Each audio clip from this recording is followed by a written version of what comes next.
2 days after I paid $65,000 for my son's wedding, the restaurant manager called me. He did not say hello. He did not ask how I was doing. He just said, "Cornelius, we rechecked the security camera footage from the kitchen. You need to see this yourself. Please come alone, and whatever you do, do not tell your wife anything." I thought maybe my son had left his wallet, or perhaps there was a mistake with the bill. I never imagined I was about to watch the execution of my family as I knew it. But before I tell you how I destroyed my ungrateful son and his snake of a wife, please tell me in the comments where you are watching from. Hit like and subscribe if you believe that loyalty is something you earn, not something you are born with. My name is Cornelius Banks. I am 68 years old. To my neighbors, I am just a retired construction worker living on a pension in a modest 3-bedroom house in Atlanta. To my son Terrence, I am just an old man with failing eyesight and a checkbook that is getting harder to balance. But I have a secret worth $8.5 million. It was Tuesday morning. The house was quiet except for the hum of the refrigerator. I was sitting at the kitchen table with my reading glasses perched on the end of my nose, staring at a stack of receipts that looked like a small mountain. The wedding was over. The guests had gone home. The cake had been eaten. But the financial hangover was just beginning. $65,000. That was the final number. I ran my rough, calloused finger down the ledger. The venue rental, the catering, the open bar that my new daughter-in-law Emily insisted was non-negotiable, the flowers that cost more than my first car. I had paid for it all, every single penny. I told Terrence I was dipping into my retirement savings, the money I had put aside for when his mother and I got too old to care for ourselves. He had hugged me with tears in his eyes. "Thank you, Dad," he had said. "You are giving us the perfect start." I looked at the checkbook. I wasn't worried about the money, not really. I own 4 commercial buildings in downtown Atlanta and a construction firm that handles state infrastructure contracts. But Terrence didn't know that. I wanted him to be a man. I wanted him to understand the value of a dollar. So I let him believe this wedding was a sacrifice. My wife Odessa was sleeping in the bedroom. She had been feeling weak lately. Strange, dizzy spells, fatigue that kept her in bed until noon. We thought it was just age catching up to us. I took a sip of my black coffee and sighed. "At least the boy is happy," I whispered to the empty room. "At least he found a good woman." That is when the phone rang. It was Joe, the manager of the Golden Oak, the venue where we held the reception. Joe and I go way back. I helped him pour the foundation for his first house 20 years ago. He is a good man, a discreet man. "Cornelius, are you alone?" Joe asked. His voice was tight like a piano wire about to snap. "Yes, Joe, I am alone." "What is wrong? Did the check bounce?" "I know I moved the funds around, but—" "It is not the check, Cornelius. It is the footage." "What footage?" "The cameras in the prep kitchen," Joe said. "The staff told me something happened during the reception, something they heard. I didn't believe them, so I pulled the tape." "Cornelius, you need to come down here, now, and listen to me carefully. Do not bring Odessa. Do not bring Terrence. Come alone." My stomach dropped. It felt like the elevator in a high-rise, free-falling 20 floors. Joe sounded scared, not for himself, but for me. "I will be there in 20 minutes, I said. I hung up the phone and sat there for a moment, my hand gripping the edge of the table. My knuckles turned ash gray. I have instincts. You don't survive 40 years in the construction business, dealing with crooked inspectors and tough unions, without developing a sixth sense for danger. The air in the kitchen suddenly felt cold. I stood up and walked to the bedroom. Odessa was curled up under the quilt, looking so small. Her breathing was shallow. "Honey," I whispered. She stirred, her eyes fluttering open. They looked glassy. "Cornelius, is everything okay?" "Yes, baby," I lied. My voice was steady. It was the voice I used when a crane snapped a cable on site, and I had to keep the crew from panicking. "I just need to run out for a bit." Joe called. He says I overpaid the bill by a few $100s. I need to go sign a refund slip. "That is good," she murmured, closing her eyes again. "Hurry back. I am thirsty." I kissed her forehead. It felt clammy. "I will be back before you know it." I grabbed my keys and walked out to my old Ford F-150. It is a beat-up truck with rust on the wheel wells and a transmission that groans when you shift into second gear. It fits the image of the poor retired laborer perfectly. I cranked the engine and backed out of the driveway. The drive to the Golden Oak usually takes 15 minutes. I made it in 10. My hands were gripping the steering wheel so hard, I thought I might bend the metal. Why would Joe call me? What could possibly be on a security tape in a kitchen? Did Terrence get into a fight? Did someone steal from the register? I pulled into the empty parking lot. The restaurant was closed on Tuesdays.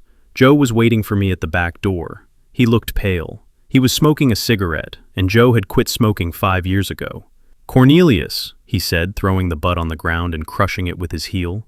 "Thank you for coming." "Cut the crap, Joe. What is going on?" He didn't answer. He just unlocked the heavy steel door and motioned for me to follow. We walked through the silent kitchen. The smell of stale champagne and degreaser hung in the air. We went into his small office in the back. It was cluttered with invoices and schedules. Joe sat down at his desk and woke up the computer monitor. He looked at me with eyes full of pity. "I hate pity. I am a man who built skyscrapers. I do not need pity. I am going to press play," Joe said, his hand hovering over the mouse. This was recorded at 8:30 p.m. on Saturday night, right in the middle of the toasts. I nodded. "Just play it." The screen flickered to life. It was the security feed from the prep kitchen. It was black and white, but the image was sharp. I saw the swinging doors burst open. My son Terrence walked in. He looked handsome in his tuxedo, the one I paid $2,000 for. He was laughing. He looked a little drunk. A second later, Emily walked in, my new daughter-in-law. She looked like an angel in her white lace gown. She was smiling. They walked over to the stainless steel counter near the dish pit. The kitchen staff were all out on the floor serving the main course, so they were alone. Or so they thought. Terrence pulled Emily close. He leaned in to kiss her. It looked like a moment of pure, stolen romance. I watched, waiting for the problem. Was this it? Just a kiss? But then I saw it. As soon as Terrence pulled away, Emily reached up and wiped her mouth. She didn't just dab it. She scrubbed it with the back of her hand like she had touched something filthy. Her face twisted into a sneer of absolute disgust. The audio on the tape was clear. Joe had a good system. "Ugh," Emily said, her voice dripping with venom. "God, I cannot wait to get out of this cheap dress. And your breath smells like cheap whiskey." Terrence laughed nervously. "Come on, babe. It is expensive whiskey. Dad paid for the top shelf." "Dad," Emily mocked, her voice high and grating. "Daddy paid. Daddy paid. Let's be real, Terrence. Your dad is a senile old fool." I thought he was going to cry when he gave that speech. My heart hammered against my ribs. I leaned closer to the screen. "He loves us, Em," Terrence said. "He gave us everything we asked for. Because he is stupid," Emily snapped. She hopped up onto the counter, her wedding dress bunching up around her thighs. "Listen to me. We got the money for the wedding. Check. Now we need the big prize." "What are you talking about?" Terrence asked, leaning against the sink. "The house, Terry, the house. We are not going to live in that cramped apartment forever, and I am certainly not going to wait for nature to take its course." I watched my son on the screen. This was the moment. This was the moment he would defend me, defend his mother. But he didn't. "What do you mean?" Terrence asked. "I mean, your parents are useless," Emily said. "Look at them. Your mom is basically a vegetable already, and your dad, he is a broken-down construction worker with a bad back and no brain. I cannot stand the smell of them, Terry. They smell like poverty. They smell like old people. I cannot spend another Sunday dinner pretending to eat that slop your mother cooks." My vision blurred. The rage started in my toes and worked its way up like rising lava. Slop. My Odessa was the best cook in the county. "So what is the plan?" Terrence asked. "The plan is simple," Emily said, checking her nails. "We put them in a home. Not a nice one, a state one. The cheapest one we can find. We tell the state they are incompetent. You said your dad's eyes are failing, right? That he lets you handle the checkbook." "Yeah," Terrence said. "He can barely read the numbers anymore." "Perfect. We declare him incompetent. We get power of attorney. We dump them in a facility and we take the house. We sell it, or we renovate it. But either way, that money is ours. And the insurance policies. Do not forget those." Terrence hesitated for a fraction of a second. "Mom is sick, Em. Maybe we should just—" "She is dead weight," Emily hissed. "Do you want to be poor like them for the rest of your life? Do you want to drive a truck that sounds like a dying cow? Or do you want the life I promised you?"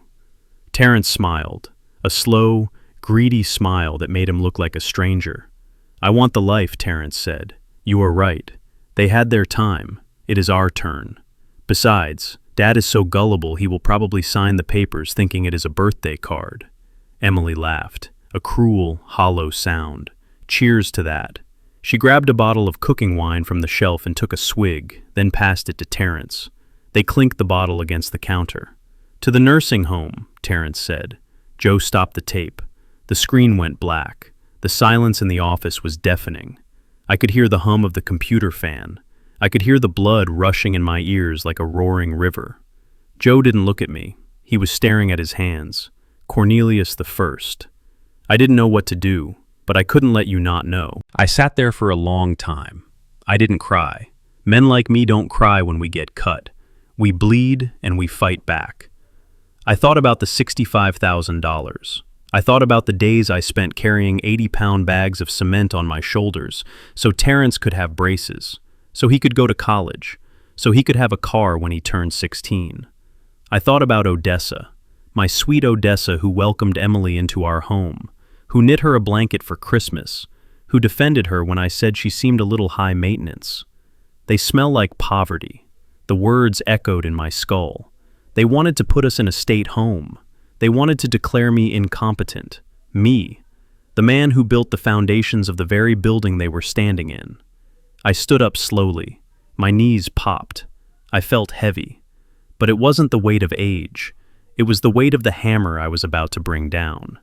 "Can I get a copy of that, Joe?" I asked.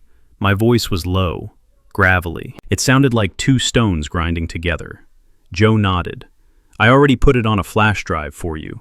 He handed me a small silver drive. I closed my fist around it. It felt cold. "Thank you, Joe. You did the right thing, Cornelius," Joe said, standing up. "Be careful. That girl, she is dangerous. And Terrence is not my son," I said, cutting him off. "Not anymore. Today I have no son." I walked out of the office and back through the kitchen. The stainless steel tables gleamed under the harsh lights. I looked at the spot where they had stood, where they had planned my demise while drinking cooking wine and laughing at my expense. I walked out the back door into the bright afternoon sun. It blinded me for a moment. I put on my sunglasses. I got into my truck and sat there. I looked at my reflection in the rearview mirror. I saw the gray hair. I saw the wrinkles. But looking back at me from deep within those dark eyes was a man I hadn't seen in a long time. Cornell, the Beast Banks. That is what they called me on the job site in the 80s. When I was a foreman running crews of 200 men, men who were fresh out of prison, men who would cut you for looking at them wrong. I controlled them. I broke them when I had to. I built an empire from dirt and sweat. I had buried that man to be a gentle father, to be a loving husband, to fit into the quiet retirement life. But Terrence and Emily just woke him up. They thought I was frail. They thought I was a senile old man who couldn't read a checkbook. They thought I was prey. They were about to find out that they were trapped in a cage with a lion. I pulled my phone out of my pocket. I didn't call Odessa. Not yet. I scrolled past Terrence's name. I scrolled until I found a number I hadn't called in years, but kept saved for emergencies. Mr. Sterling, my attorney, the man who manages the trust funds, the shell companies, and the $8.5 million that nobody knows about. I pressed call. It rang twice. Cornelius Sterling answered, his voice surprised. "I haven't heard from you in a long time. Is everything all right?" "No, Sterling," I said, starting the truck. "Nothing is all right. I need you to open the file." "The file?" Sterling asked. "Which one?" "The war chest," I said, shifting the truck into gear. There was a pause. "Are you sure, Cornelius? You told me that file was only for a catastrophe." "My son just declared war on me," I said, my voice flat and cold. "I want you to freeze everything. I want the deeds to the buildings. I want the liquidity reports. And I want you to hire a private investigator, the meanest one you know." "I understand," Sterling said. "When do we start?" "Right now," I said. I hung up the phone and pulled out of the parking lot. I wasn't going home to cry. I wasn't going home to beg my son for mercy. I was going home to war. As I drove down the highway, my phone buzzed. It was a text from Emily.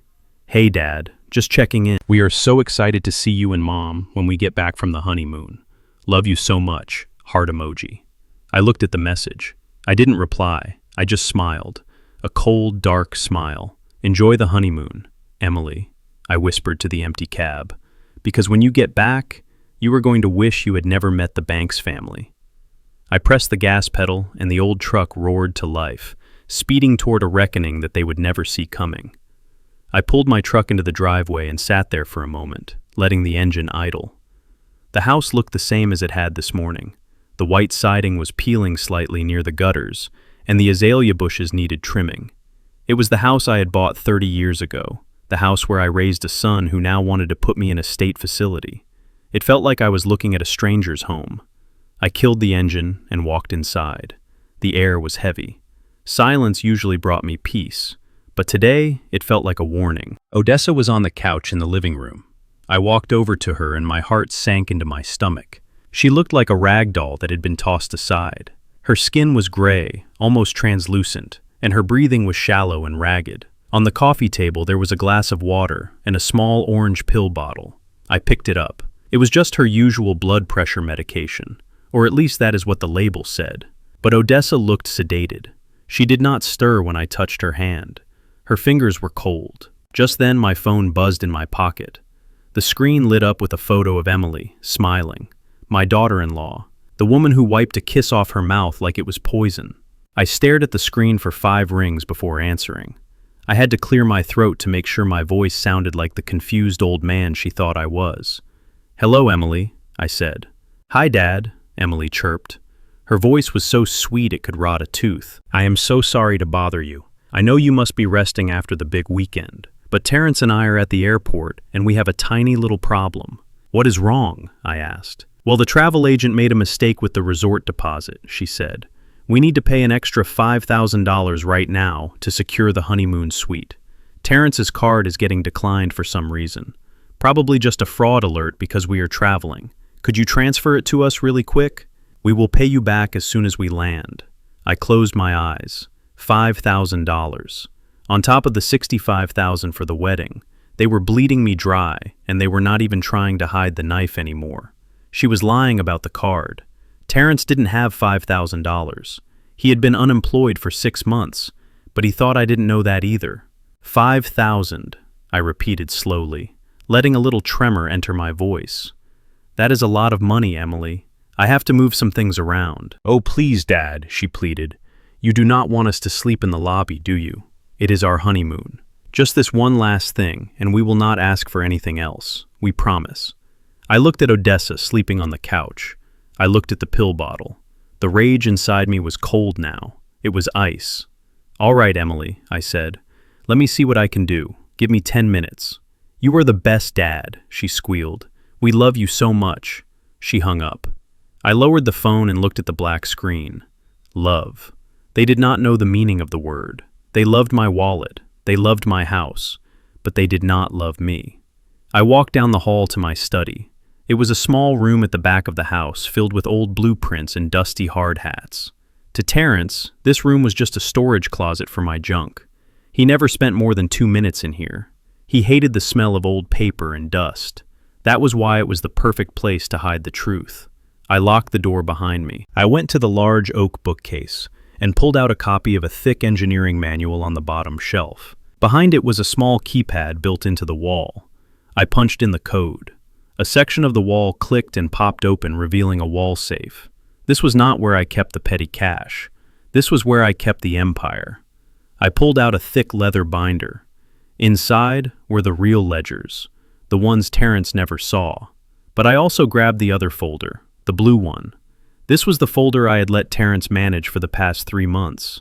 I had told him my cataracts were getting worse, that I couldn't read the small print on the bank statements anymore. I had asked him to help me pay the bills to manage the checking account. I thought I was teaching him responsibility. I thought I was preparing him to take over when I was gone. I sat down at my heavy wooden desk and opened the blue folder. I put on my reading glasses. My eyes were just fine. I had 20/20 vision. But sometimes you see more when people think you are blind.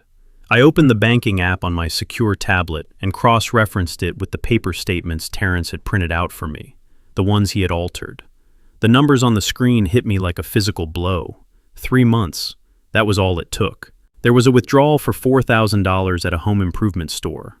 I looked around my house. Nothing had been improved. There was a charge for $2,000 at a luxury car rental place in Miami.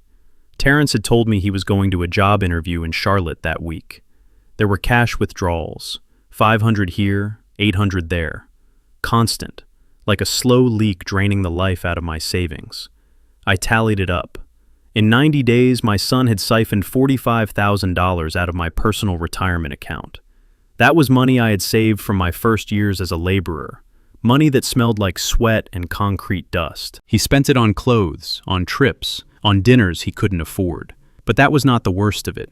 I scrolled down to the pending transactions section of the bank portal. There was a notification highlighted in red. Mortgage application, pending approval, $200,000. I stopped breathing. I clicked on the details. It was a home equity line of credit against this house, my house, the house I had paid off 15 years ago. The application had my electronic signature on it, a signature I never gave. They weren't just waiting for me to die. They were trying to sell the roof over my head while I was still sleeping under it. They wanted to take the cash and leave me with the debt. If the bank approved this loan and they defaulted, the bank would take the house. Odessa and I would be on the street, or in that state nursing home Emily talked about. I slammed my fist onto the desk. The wood groaned. The betrayal tasted like ash in my mouth. My own son, the boy I taught to ride a bike, the boy I held when he scraped his knees. He had looked me in the eye every Sunday dinner for 3 months, knowing he was robbing me blind, and he had smiled. He thought I was stupid. He thought I was a senile old bricklayer who couldn't work a computer. He didn't know he was stealing from the man who owned the construction company that built the bank he was trying to defraud. I leaned back in my chair. My heart was hammering, but my mind was clear. I needed to stop this loan, but I couldn't show my full hand yet. If I revealed everything now, they might run. Or worse, they might try something desperate. I needed to trap them. I needed to make them feel the squeeze. I picked up my phone. Emily was waiting for her $5,000. I opened the transfer app. I selected Terrence's account. I typed in the numbers. 5, 0, decimal point, 0, 0, $50. I hit send. Then I typed a text message. My fingers flew across the screen. Hey son, I tried to send the money, but the bank app is acting funny. It says there is an error with the account balance. It says funds insufficient. I don't understand it. I thought I had plenty in there. I could only get $50 to go through. Maybe it is a glitch. I will have to go down to the branch next week and have them explain it to me.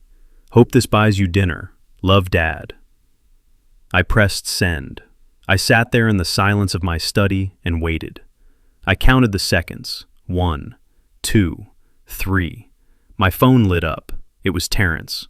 I let it ring. It stopped. Then it rang again immediately. I watched the screen. His picture flashed. A photo of us fishing when he was 20. He looked so innocent then. Now he was just a stranger with my last name. A text message came through. Dad, what do you mean insufficient funds? That is impossible. Check it again. We need that money now. We are at the counter. Another text.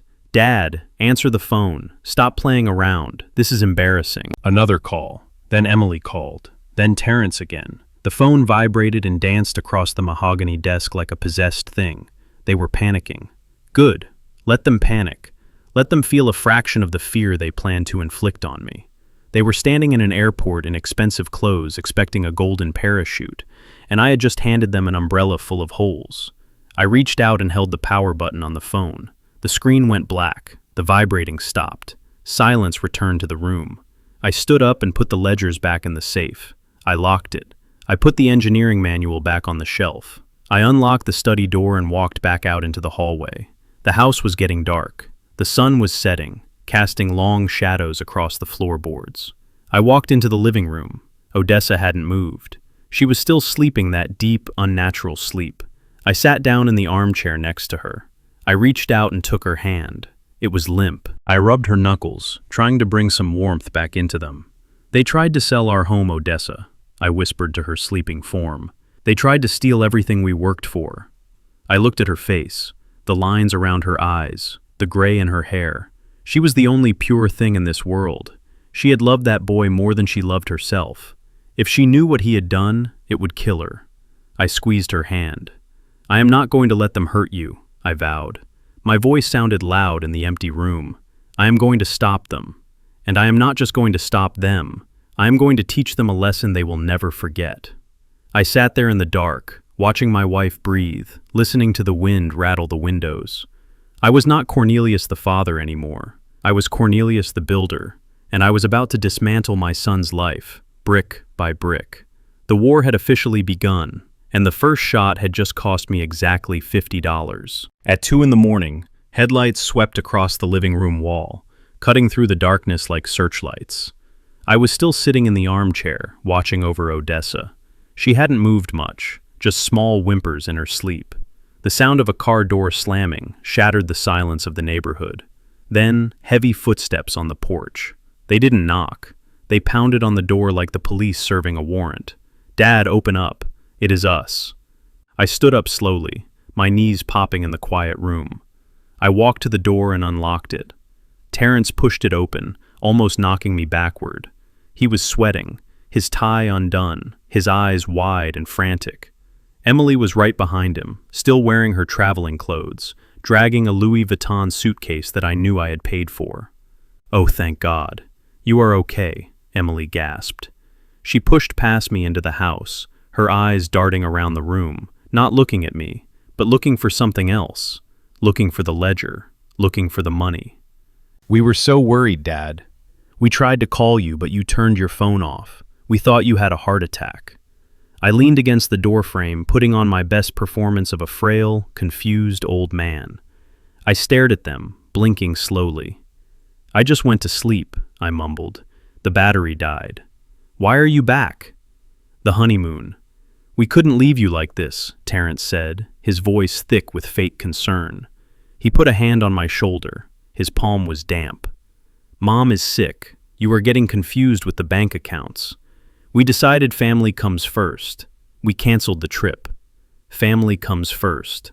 The words tasted like bile. They came back because the tap ran dry. They came back because $50 does not buy a week in paradise. They were here to put their hands directly on the throat of my finances. Emily walked over to the couch and looked down at Odessa. She didn't touch her. She just stared with a cold calculation that made my skin crawl. "She looks terrible," Emily said. "We need to take over, Dad. You cannot handle this anymore. We are going to stay here until we get this sorted out." I did not argue. I just nodded my head like a bobblehead doll. "Thank you, son. That is good of you." They took their bags to the guest room. I heard the door click shut. Then the whispering started. It was the sound of rats scratching in the walls. I went back to my chair and sat down. I didn't sleep. I just watched the guest room door and waited for the sun to rise. The next morning, the war moved to the kitchen. I woke up to the smell of chicken broth and the sound of chopping. I walked into the kitchen. Emily was there wearing one of Odessa's aprons. It looked wrong on her, like a butcher wearing a priest's robes. "Good morning, Dad," she chirped.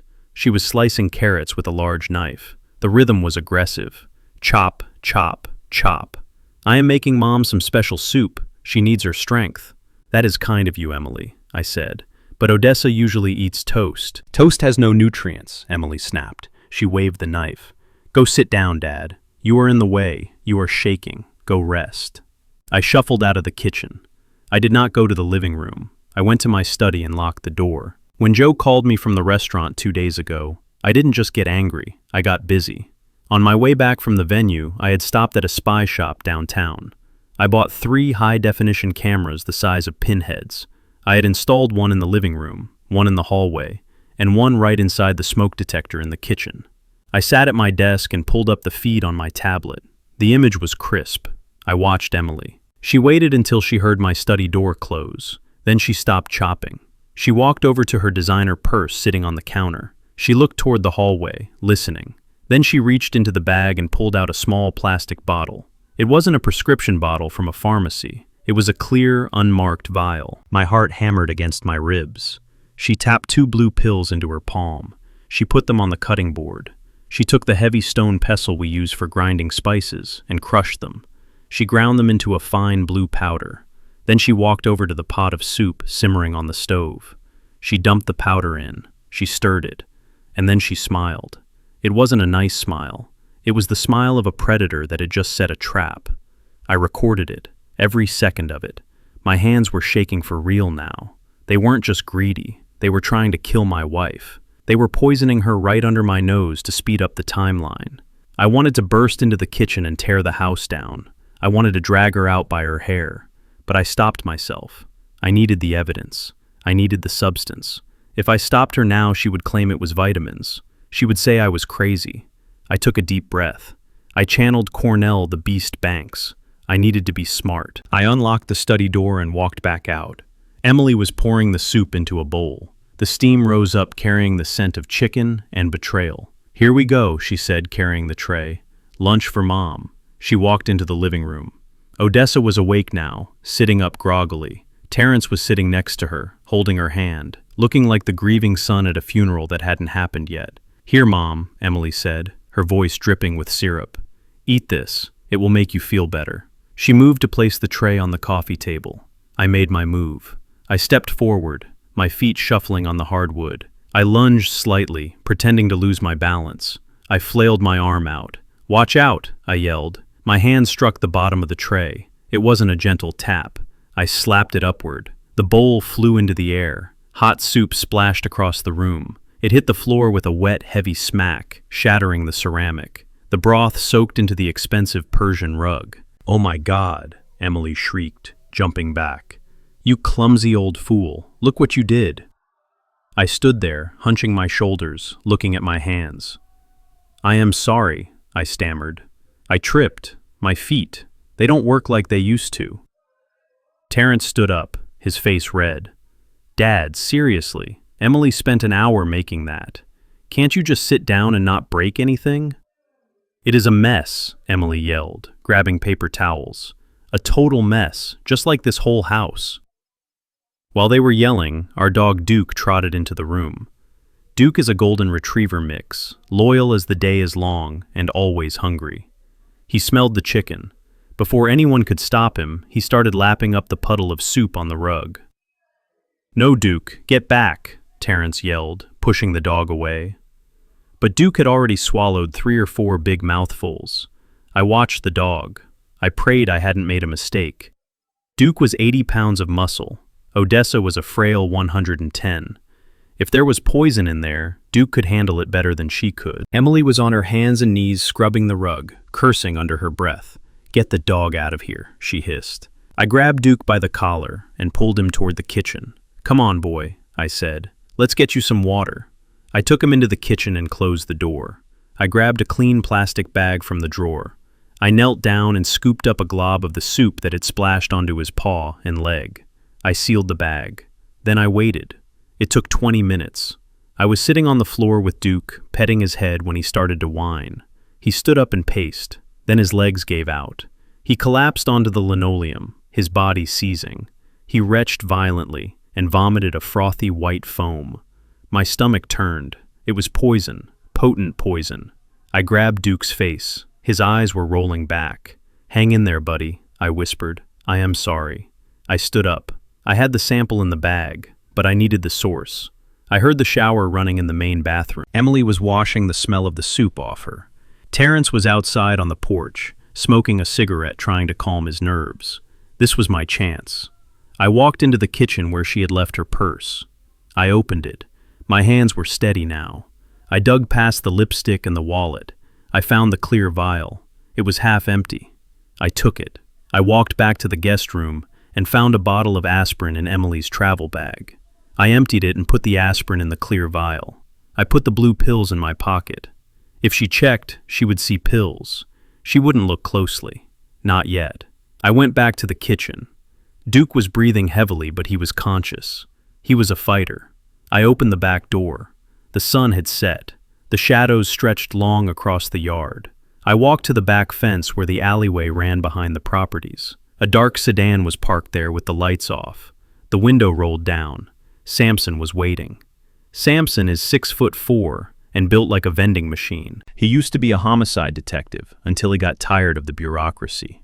Now he fixes problems that the police can't touch.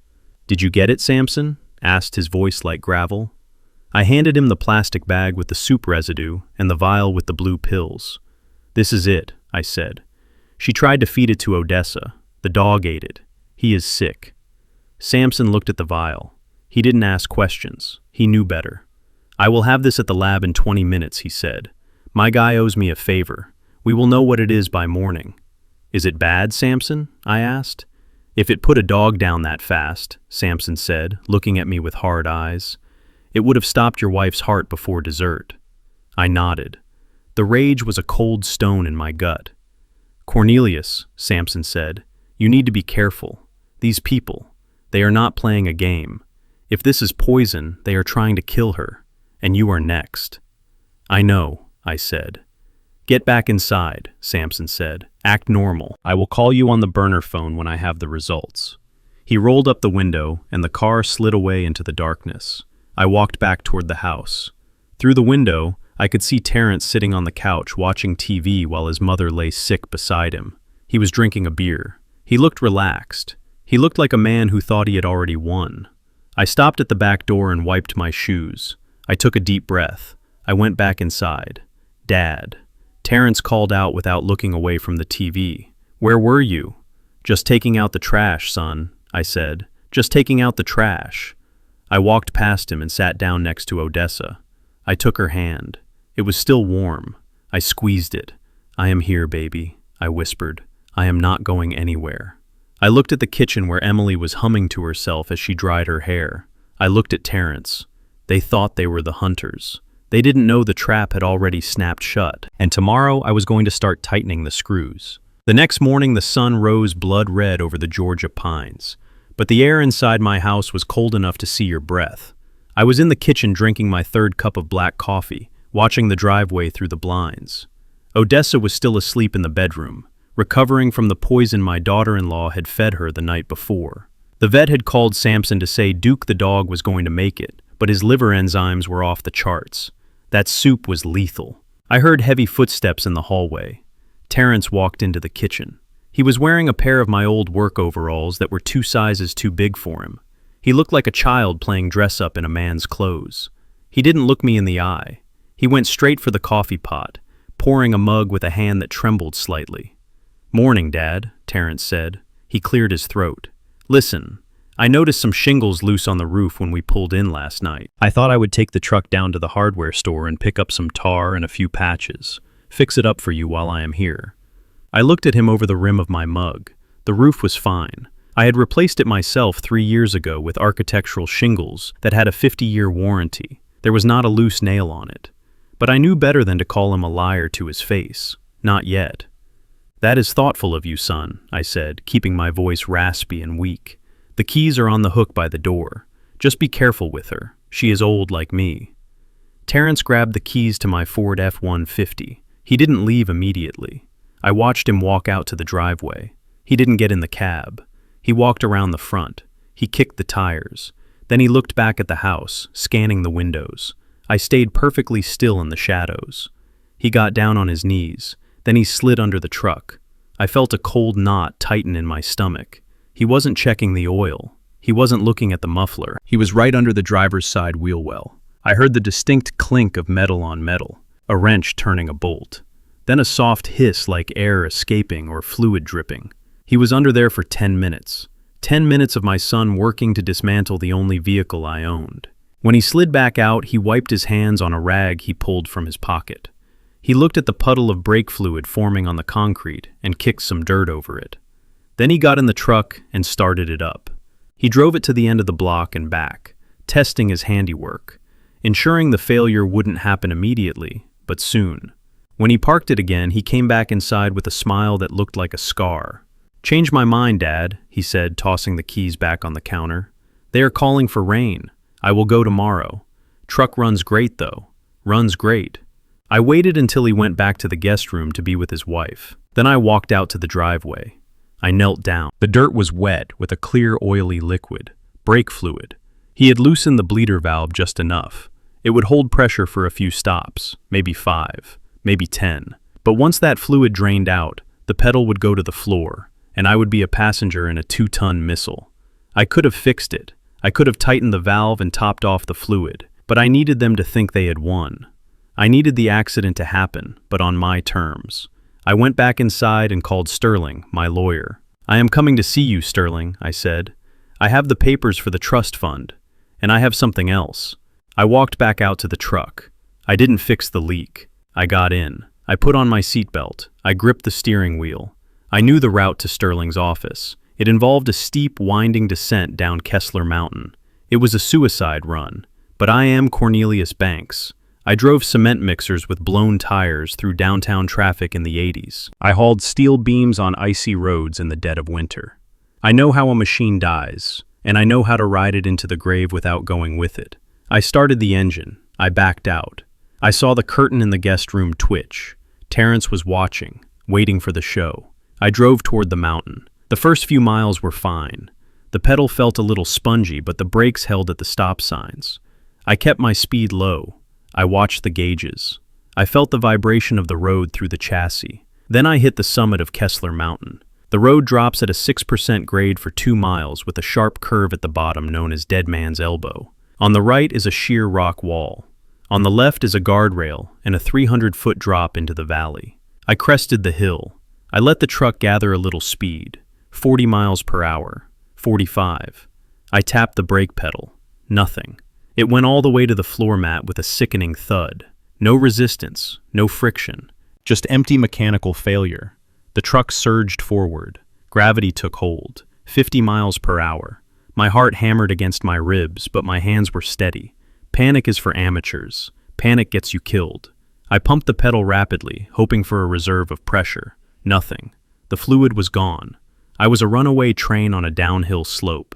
The curve was coming up fast. If I hit it at this speed, the truck would flip over the rail, and I would be dead before I hit the trees. I had seconds to decide. I looked at the rock wall on my right. It was jagged granite, unforgiving and hard. I didn't steer away from it. I steered into it. I didn't slam the wheel. I eased it over. I brought the passenger side of the truck into contact with the mountain. The sound was deafening. Screech! Metal tore and screamed as the side of the truck ground against the stone. Sparks flew up past the window like a fountain of fire. The truck shuddered violently, trying to bounce off the wall, but I fought the wheel, holding it tight against the rock. The friction was my brake now. The side mirror ripped off with a loud crack. The door panel buckled. The glass in the passenger window shattered, raining diamonds into the cab. 60 miles per hour. 55. 50. The curve was right in front of me. I was still moving too fast. I saw a drainage ditch coming up on the right just before the wall ended. It was deep. If I hit it wrong, I would roll. If I hit it right, it would stop me dead. I grit my teeth. I braced my legs against the floorboard. "Hold on, old girl," I whispered to the truck. I jerked the wheel to the right, slamming the front tire into the ditch. The impact was brutal. The airbag exploded in my face like a cannon shot, filling the cab with white powder and the smell of burning chemicals. The truck spun violently, the rear end whipping around, smashing into the rock wall. Then, silence. The engine hissed. Steam rose from the crumpled hood. The passenger side was peeled open like a tin can. I sat there for a moment, coughing in the dust, my ears ringing. I checked my limbs. My shoulder throbbed and my lip was bleeding. But I was whole. The truck had taken the beating for me. I unbuckled the seatbelt and kicked the driver's door open. It groaned and creaked. I stumbled out onto the asphalt. My legs were shaking now. The adrenaline was fading, leaving behind the cold reality of what my son had done. He had sent me down this mountain to die. He had loosened that valve knowing I would take this route. He wanted me smashed on the rocks so he could collect the insurance and sell the land. I looked at the wreckage. It was total destruction, just like he wanted. I reached into my pocket and pulled out my phone. The screen was cracked, but it still worked. I dialed Terrence. I put it on speaker and hit the record button on my secondary device, a small voice recorder I kept in my pocket. It rang 3 times. "Hello?" Terrence answered. His voice was tight, anxious. I didn't say anything for a second. I let my breathing sound ragged and harsh. "Terrence?" I wheezed. "Dad?" Terrence said. The tone shifted instantly. He sounded alert, excited. "Dad, where are you? What happened?" "There was an accident, son," I groaned. "The brakes, they just went. I am at the bottom of the mountain. The truck it is bad." There was a silence on the other end, a long, pregnant pause. Then he said it, the words that would seal his fate forever. He didn't ask, "Are you okay?" He didn't ask, "Did you call 911?" He asked, "Is he dead?" It wasn't a question for me. He was talking to someone else in the room, probably Emily. He thought I had dropped the phone. He thought I was unconscious or dying, and he was asking for confirmation of the kill. "Is he dead yet?" he repeated louder, this time impatient. I stared at the phone, my own flesh and blood, asking for my death like he was ordering a pizza. "No, son," I said, my voice suddenly clear and cold as the grave. "I am not dead." There was a gasp on the other end, a fumbling sound. "Dad," Terrence stammered. I was talking to Emily, asking if the phone was dead. "The signal is bad. Are you okay? Oh my God, tell me you are okay." "Save it, Terrence," I said. "I am alive. The truck is totaled, but I am walking away." I could hear the disappointment in his silence. It was louder than any scream. "I am coming to get you," he said quickly. "Stay there. Do not move. Do not bother," I said. "A tow truck is already on the way." And Terrence, "Yeah, Dad? You better hope the mechanic doesn't find anything interesting with those brake lines." I hung up before he could answer. I saved the recording.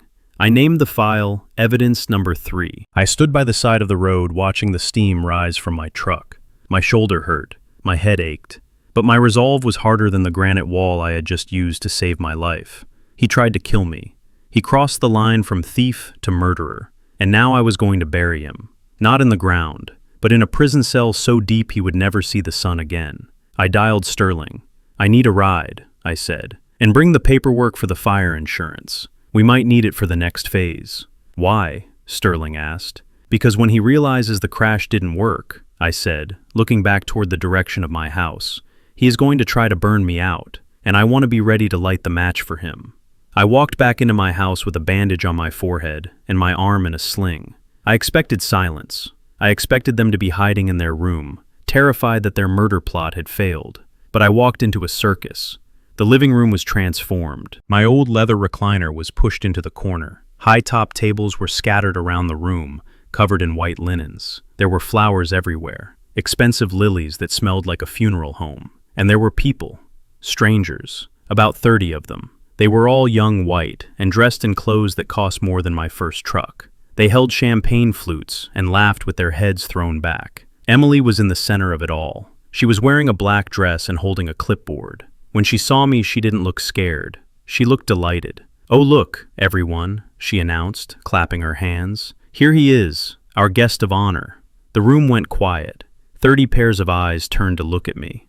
I stood there, dusty and bruised, looking like a wreck. "Dad," Emily cooed, rushing over to me. She grabbed my good arm with a grip like a vice. "I am so glad you made it back from your little accident. We were just telling everyone about your condition." "My condition?" I asked, my voice raspy. "Yes," Emily said, turning to the crowd. "Everyone, this is Cornelius, my father-in-law. We are holding this fundraiser tonight for early onset dementia awareness. All proceeds go to the facility where we hope to get him the care he needs." I felt the blood boil in my veins. She was throwing a party to celebrate my insanity. She was parading me around like a show pony to prove to her friends that I was unfit. I pulled my arm away. "I need my glasses, Emily," I said, "and my cane. I left them by the door." "Oh, Dad," she said, her voice dropping to a patronizing whisper that everyone could still hear. "You lost those days ago. Do you not remember? You threw them in the trash. You said the spiders were crawling on them." She looked at the guests and tapped her temple sadly. "He gets confused. It is heartbreaking. I hadn't thrown anything away. She had stolen them. She wanted me blind and stumbling. She wanted me to look weak." "Come on," she said, guiding me toward a straight-backed wooden chair in the center of the room. "Sit down here, Dad. Rest. Let us take care of you." I sat down. I didn't have a choice. If I fought her now, I would look violent. I would look exactly like the crazy old man she was painting me to be. I sat in the chair, surrounded by strangers who looked at me with a mixture of pity and revulsion. Terrence was by the bar, pouring drinks. He wouldn't meet my eyes. He was letting his wife turn his father into a sideshow freak.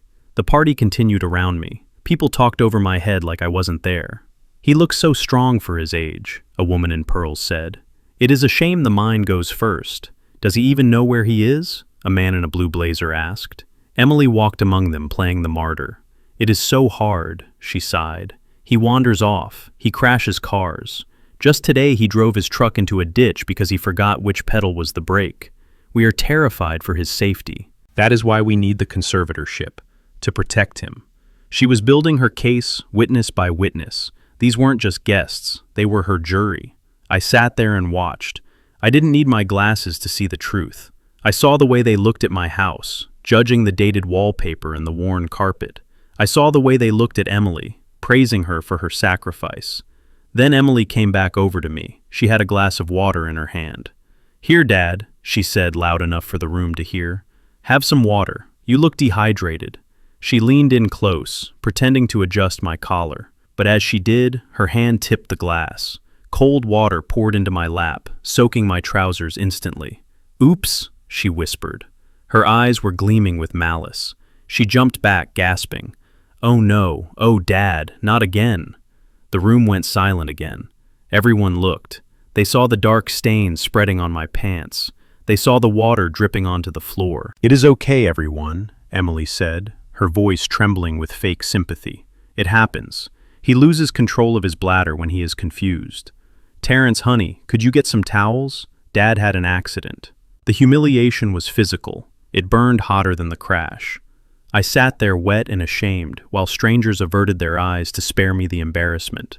"Poor man," someone whispered. "He really belongs in a home." Emily leaned down to my ear. Her voice was a hiss of pure venom. "See that, Cornelius? You are pathetic. You are a wet stain on a chair. Just sign the papers tomorrow. Go to the home. Or I will do this every single day until you die of shame." She patted my cheek. "Just sit there and be a good boy." She turned back to her guests, flashing a bright smile. "Sorry about the smell, everyone. We will get him cleaned up shortly. But first, let me introduce our biggest donor for the evening." She gestured to a man in a gray suit standing near the fireplace. "This is Mr. Sterling Vance," she said. "No relation to my lawyer. He is a prominent real estate developer who has kindly offered to help us manage Cornelius's estate once the transition is complete." I looked at the man. I recognized him, not from the neighborhood, but from the dossier Samson had given me 3 hours ago. Samson had done his job. He had run background checks on every single person on Emily's guest list. He had sent me photos, names, and dirty laundry. I had memorized it all. I have a photographic memory. It is how I remember blueprints. It is how I remember which politician took a bribe on which construction project in 1995. I looked at Emily. She was glowing, thinking she had won, thinking I was broken. I gripped the arms of the wet chair. I pushed myself up. "Dad, sit down." Emily snapped her smile, faltering. "You are not well." I stood up fully. I straightened my back. I am 6'2". Even with a bad shoulder, I tower over most men. I wiped the water from my pants with a slow, deliberate motion. "I do not need to sit down, Emily," I said. My voice wasn't raspy anymore. It was deep. It was the voice that commanded ironworkers and concrete pours. It boomed off the walls. "And I do not need a cane." Emily froze. The room went deadly quiet. I looked at the man by the fireplace. "Mr. Vance," I said. Or should I say Mr. Vanderhoven? I believe that was your name before the indictment for wire fraud in Florida 5 years ago. The man dropped his champagne flute. It shattered. "Cornelius, what are you doing?" Emily hissed, stepping in front of me. "Sit down. You are having an episode." I stepped around her. I walked into the center of the room. The guests parted like the Red Sea. "And you," I said, pointing to the woman in pearls. "Mrs. Agatha Miller, head of the local school board. Does the board know that your husband's landscaping company got the contract for the new district stadium without a bidding process? Or that you used campaign funds to pay for that facelift?" The woman gasped, covering her mouth. I turned to a young man in a tight suit. "And you must be Dr. Bradley, the one who is going to sign my competency papers. Interesting, considering your medical license was suspended last month for writing illegal prescriptions." Panic started to ripple through the room. They weren't looking at a senile old man anymore. They were looking at a prosecutor. "Dad, stop it," Terrence yelled, running over from the bar. "You are confusing people. You do not know what you are talking about." I turned on my son. I looked him dead in the eye. "I know exactly what I am talking about, boy. I know that you have been unemployed for 6 months. I know that you stole $45,000 from my retirement fund. And I know that your wife just poured ice water on my lap to make these people think I pissed myself." I looked back at Emily. She was pale. Her mouth was opening and closing like a fish. "You wanted a show, Emily," I roared. "You wanted to show everyone who Cornelius Banks really is. Well, here I am." I spread my arms. "I am not a charity case. I am not a vegetable. I am the man who owns the building your friend Mr. Vance was evicted from last year. I am the man who knows every skeleton in this room, because unlike you, I do my homework." I took a step toward her. She shrank back, hitting the table. "This party is over," I said. "Get out of my house, all of you." "But we are raising money," Emily squeaked. "You are raising hell," I said, "and now you are going to burn in it." Mr. Vance was the first to run. He bolted for the door. The rest followed like rats on a sinking ship. They didn't look at me with pity anymore. They looked at me with fear. In 2 minutes, the room was empty except for Terrence and Emily. The silence was heavy. "You ruined everything," Emily screamed. She threw her clipboard at me. It hit my chest and clattered to the floor. "You crazy old bastard." I didn't flinch.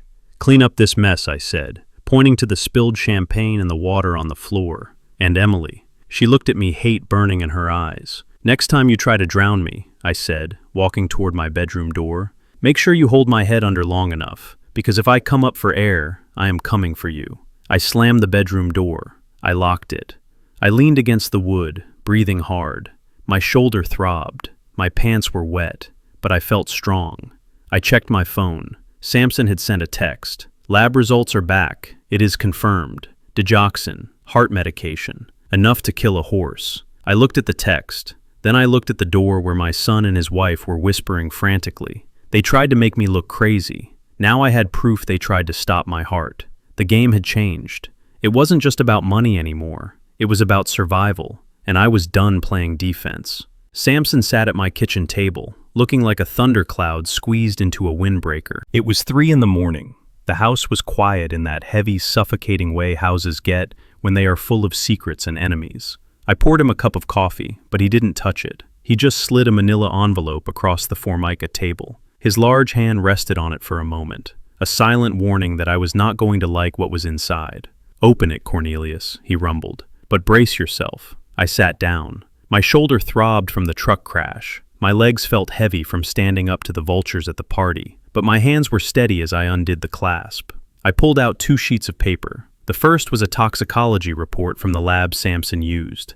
I am not a doctor. I am a builder. I know concrete and steel, not chemistry. But the red ink stamped across the top was clear enough. "Digoxin," Samson said, pointing a thick finger at the chemical breakdown. "It is a heart medication, used to treat arrhythmia. But if you give it to someone with a healthy heart, especially in the dosage we found in that soup, it causes chaos, nausea, confusion, and eventually cardiac arrest. It mimics a natural heart attack, Cornelius. If Odessa had finished that bowl, she would have gone to sleep and never woke up. The coroner would have called it natural causes." I stared at the paper. My wife. My Odessa. She was sleeping in the next room, breathing air that Emily and Terrence wanted to steal from her. They weren't just waiting for us to die, they were speeding up the clock. The rage I felt wasn't hot anymore. It was cold. Absolute zero. It froze my blood and sharpened my mind. "That is attempted murder," Samson said softly. "We can take this to the police right now. They will be in cuffs by sunrise." "Not yet," I said. My voice sounded strange to my own ears, like grinding stones. "I want to see the rest." I pulled out the second sheet. It was a background check report on Emily. Samson had dug deep. He had found medical records from a clinic in Buckhead. He had found credit card statements. "She is not pregnant," Cornelius Samson said. I looked up at him. "What?" "She had a tubal ligation 4 years ago," Samson said. "She cannot get pregnant. The ultrasound she showed Terrence. Fake. Bought online for $20. The morning sickness. Acting. The urgency to get married because of the baby. It was all a lie to get the ring on her finger and her name on your insurance policies." I felt a laugh bubble up in my chest, a dark, bitter laugh. My son had married a shark thinking she was a mermaid. He rushed into this marriage, he spent my money, he turned against his own parents, all for a child that never existed. A ghost baby, used as leverage to pry open my wallet. She trapped him, I whispered. He let himself be trapped, Samson corrected. He saw what he wanted to see, dollar signs, just like her. I put the papers back in the envelope. I closed it. I placed my hand on top of it, feeling the weight of the truth. It was heavy enough to crush them both. "So what is the play?" Samson asked, leaning back. "Do we call the sheriff?" "No," I said, "not yet. If I call the police now, they go to jail. That is too easy. They get a lawyer, they make a deal, they serve a few years and get out." I looked toward the hallway where my son and his wife were sleeping. "I want to break them, Samson. I want to strip them down until there is nothing left but their greed.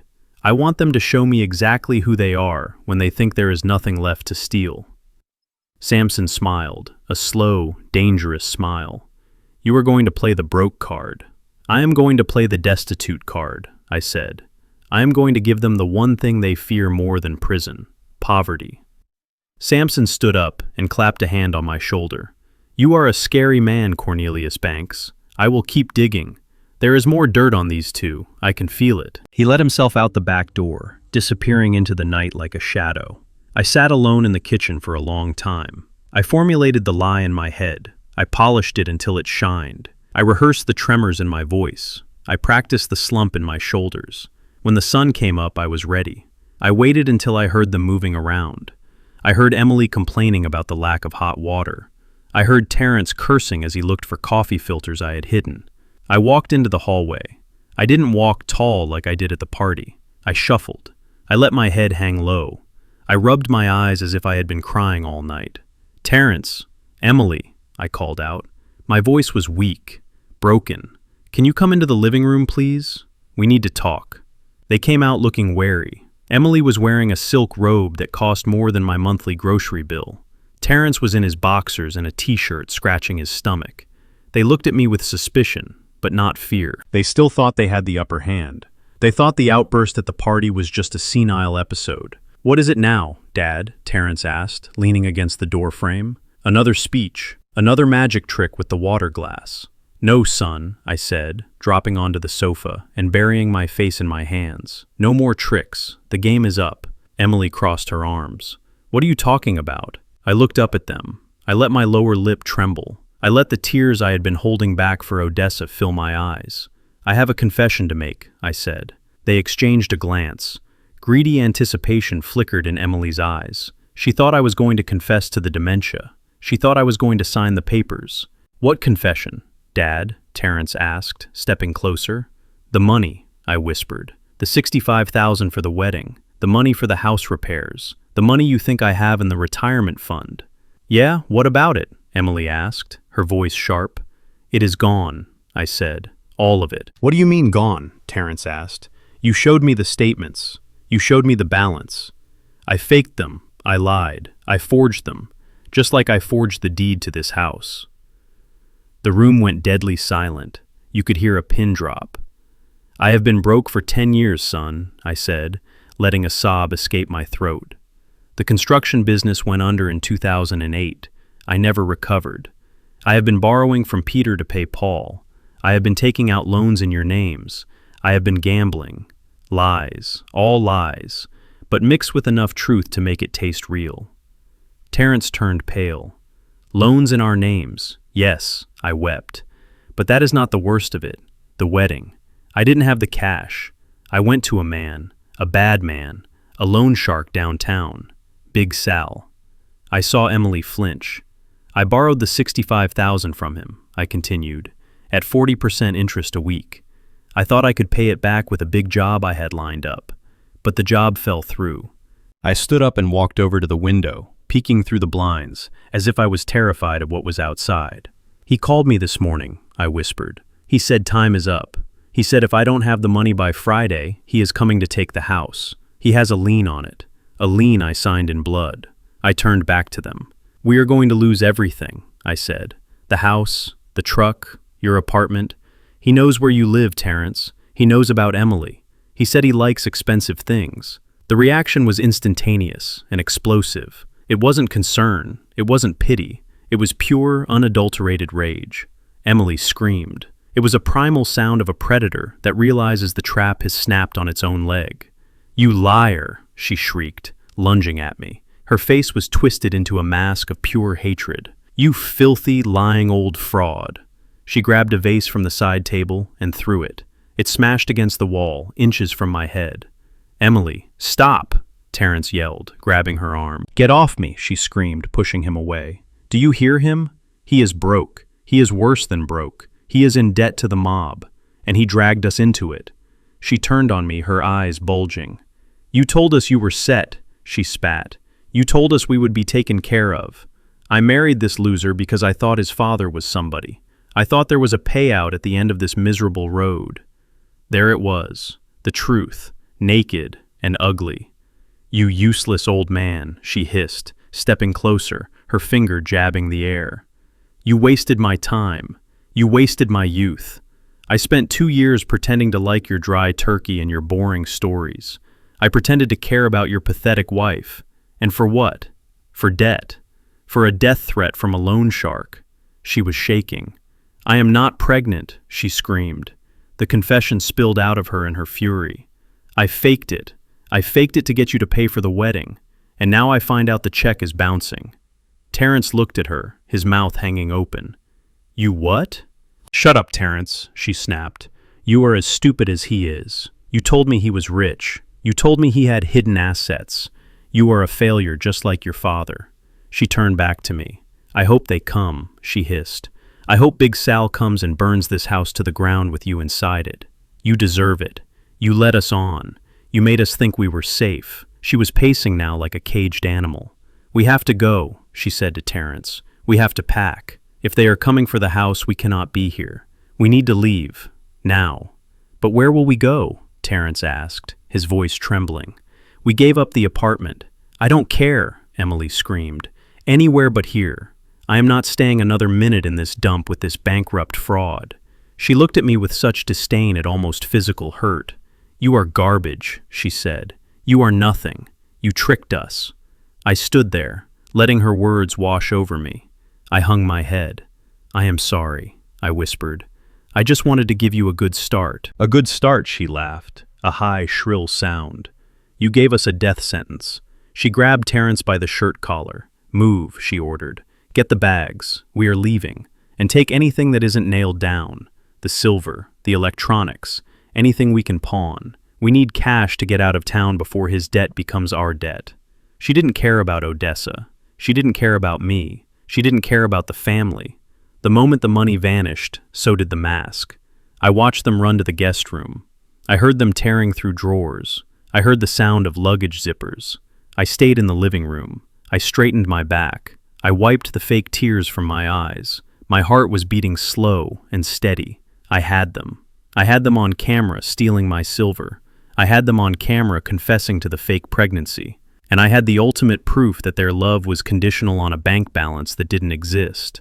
They thought they were running from a loan shark. They didn't know they were running straight into the arms of the law. I walked over to the mantel and picked up the photo of Terrence graduating high school. I looked at his smiling face. "Goodbye, son," I whispered. Then I pulled out my phone and texted Samson. "Phase 2 complete. They took the bait. They are looting the house. Get the sheriff ready." I sat down in my armchair and waited for the show to end. The demolition was almost complete. Now it was time to clear the debris. The temperature in the house dropped 20 degrees in an hour. It was a wet Georgia winter night, the kind that seeps into your bones and makes your joints ache. I was sitting on the edge of the bed, wrapping a third quilt around Odessa. She was shivering, her teeth chattering lightly. I walked over to the vent. No air was coming out. I walked out into the hallway. It was dark. The only light came from the kitchen, where Terrence and Emily were uncorking wine bottles. I walked to the thermostat on the wall. The screen was blank, dead. I went to the utility closet. The door was open. I looked at the breaker box. The switch for the HVAC unit for the master bedroom and the guest wing had been flipped to the off position, but the switch for the main living area and the kitchen was still on. I reached out to flip the breaker back. "Don't touch that old man." I turned around. Terrence was standing there. He had a glass of my best bourbon in his hand. He wasn't wearing the oversized overalls anymore. He was wearing his expensive street clothes. His eyes were glassy. "What is the meaning of this, Terrence?" I asked. "Your mother is freezing in there." "Heat costs money, Dad," Terrence sneered. He took a sip of the bourbon. "And according to you, we don't have any money, so we are cutting costs. We are keeping the heat on in the kitchen and the guest room because that is where the people with a future are sleeping. You and Mom. You are just running out the clock." "You cannot do this," I said, keeping my voice low. "It is 40 degrees outside. Put on a sweater," Emily called out from the kitchen. Her voice was sharp and cruel. "Or burn some of your old books. We don't care. If you are broke, you don't get to live in comfort. Welcome to the real world, Cornelius." Terrence laughed. It was an ugly sound. "You heard her. Step away from the box. Or do I need to call Big Sal and tell him you were trying to hide assets?" He pushed me. His hand hit my chest. It wasn't a hard push, but the disrespect was heavy enough to crush a lesser man. My own son, pushing me in my own hallway while drinking my liquor. I stepped back. I raised my hands. "Okay, son," I said. "Okay, we will bundle up." I walked back to the bedroom. I didn't fight him. I needed the camera in the hallway to see it. I needed the lens to capture his aggression. I needed a judge to see my son denying heat to his sick mother in the middle of winter. I went back into the room and closed the door. I grabbed a portable space heater from the closet, one I kept for emergencies. I plugged it in behind the dresser, where they wouldn't see the glow. I warmed my hands over the coils. They thought I was weak. They thought I was beaten, but I was just waiting. The cold didn't bother me. I had worked on steel beams in Chicago, winds that would freeze the tears on your face. I could handle a chilly bedroom, but I wasn't sure I could handle the smell coming from the kitchen much longer. An hour later, the aroma of rosemary and garlic butter filled the house. It was a rich, heavy scent that made your mouth water. I hadn't eaten since breakfast. Odessa hadn't eaten in 2 days. The door to our bedroom swung open. "Dinner time," Emily announced. She didn't sound inviting. She sounded like a warden calling inmates to the trough. I helped Odessa up. She was weak, but her eyes were clearer. The aspirin I had swapped into the vial was doing its job. The poison was leaving her system. She leaned on me, and we shuffled into the dining room. The table was set for 2. Terrence and Emily were sitting at the head of the table. In front of them were 2 ribeye steaks thick as phone books, seared to perfection. There was a mountain of mashed potatoes with gravy. There was grilled asparagus. And there was a bottle of my 1998 Cabernet Sauvignon, open and breathing on the table. I pulled out a chair for Odessa. "What are you doing?" Terrence asked, his mouth full of steak. "We are sitting down to eat," I said. "There are no chairs for you," Emily said, not looking up from her plate. She cut a piece of meat and chewed it slowly, savoring it. "We only made enough for us. Since you are broke, we assumed you couldn't contribute to the grocery bill. And these steaks were in the freezer, so technically they are assets we are liquidating before we leave." I looked at the table. There were no plates for us. "We have to eat, Emily," I said. "Odessa needs food." Emily sighed. She rolled her eyes and reached into a basket on the table. She pulled out 2 heels of bread, the dry, crusty ends of a loaf that had been sitting in the pantry for a week. She tossed them. They flew across the table and landed on the tablecloth in front of us. One of them bounced and hit Odessa's hand. "There," she said. "Carbs, energy, enjoy." I looked at the dry bread, then I looked at the steak on her fork, dripping with juice. "You cannot be serious," I said. "Oh, I am very serious, Cornelius," she said. "Why should we waste good protein on you? You are practically dead anyway. Why prolong the inevitable? Think of it as a savings. The sooner you go, the less money we have to spend on the funeral. Every steak you eat is just money out of our inheritance, or what is left of it." Terrence snickered. "Yeah, Dad, eat the bread. It is good for your digestion." He raised his wine glass. "To Big Sal," he said, mocking me, "for speeding up the process." I looked at the camera hidden in the smoke detector above the table. It saw everything. It saw the steaks. It saw the bread. It heard the comment about the funeral. I reached out and took the bread. I broke a piece off and handed it to Odessa. "Eat, Odessa," I whispered. She looked at me, her eyes wide with confusion and hurt, but she took it. She ate it. We stood there watching them eat. We watched them gorge themselves on my food in my house, drinking my wine. They ate like animals. wiping grease on their chins, laughing with their mouths open. When they were finished, Emily pushed her plate away. It was still half full. "I am stuffed," she said. She looked at the leftover steak. I reached for the plate. If she was done, maybe Odessa could have the rest. Emily grabbed the plate before I could touch it. "Oops," she said. She scraped the leftovers onto the floor. The meat, the potatoes, the gravy. It all landed in a pile on the hardwood. "For the rats," she said, smiling. Then she stood up and walked past me, bumping my shoulder. Terrence followed her, taking the wine bottle with him. "Clean that up, Dad," he said. "We don't want ants." They walked out of the room, laughing. I stood there staring at the mess on the floor. The rage was a physical pressure behind my eyes. I wanted to grab the steak knife and finish this right now. I wanted to show them what Cornell the Beast Banks could do with a blade. But I breathed, in and out. I looked at the red light blinking on the smoke detector. Just a tiny flash, invisible unless you knew where to look. I had them. I had the cruelty on tape. I knelt down and cleaned up the food. I wiped the floor. Then I helped Odessa back to the bedroom. I locked the door. I wedged a chair under the handle just in case. Odessa sat on the bed, shivering again. "Cornelius," she whispered. "Why are they doing this? Who are these people?" "They are strangers, Odessa," I said. "They are demons. But don't worry. We are going to exorcise them." I walked to the closet. I moved a stack of shoeboxes. Behind them was a small floor safe bolted to the subfloor. I spun the dial. Click. I opened it. Inside, it wasn't just papers. I was a construction man. I knew about hurricanes. I knew about power outages. I knew about being cut off. Inside the safe were 10 military-grade MRES meals ready to eat. High-calorie, self-heating. I also had a stash of bottled water, chocolate bars, and a first aid kit with real antibiotics and heart medication I had stockpiled for emergencies. I pulled out a packet. Beef stew. I cracked the heater activation stick. The pouch grew hot in my hands. I sat on the bed next to Odessa. I opened the pouch.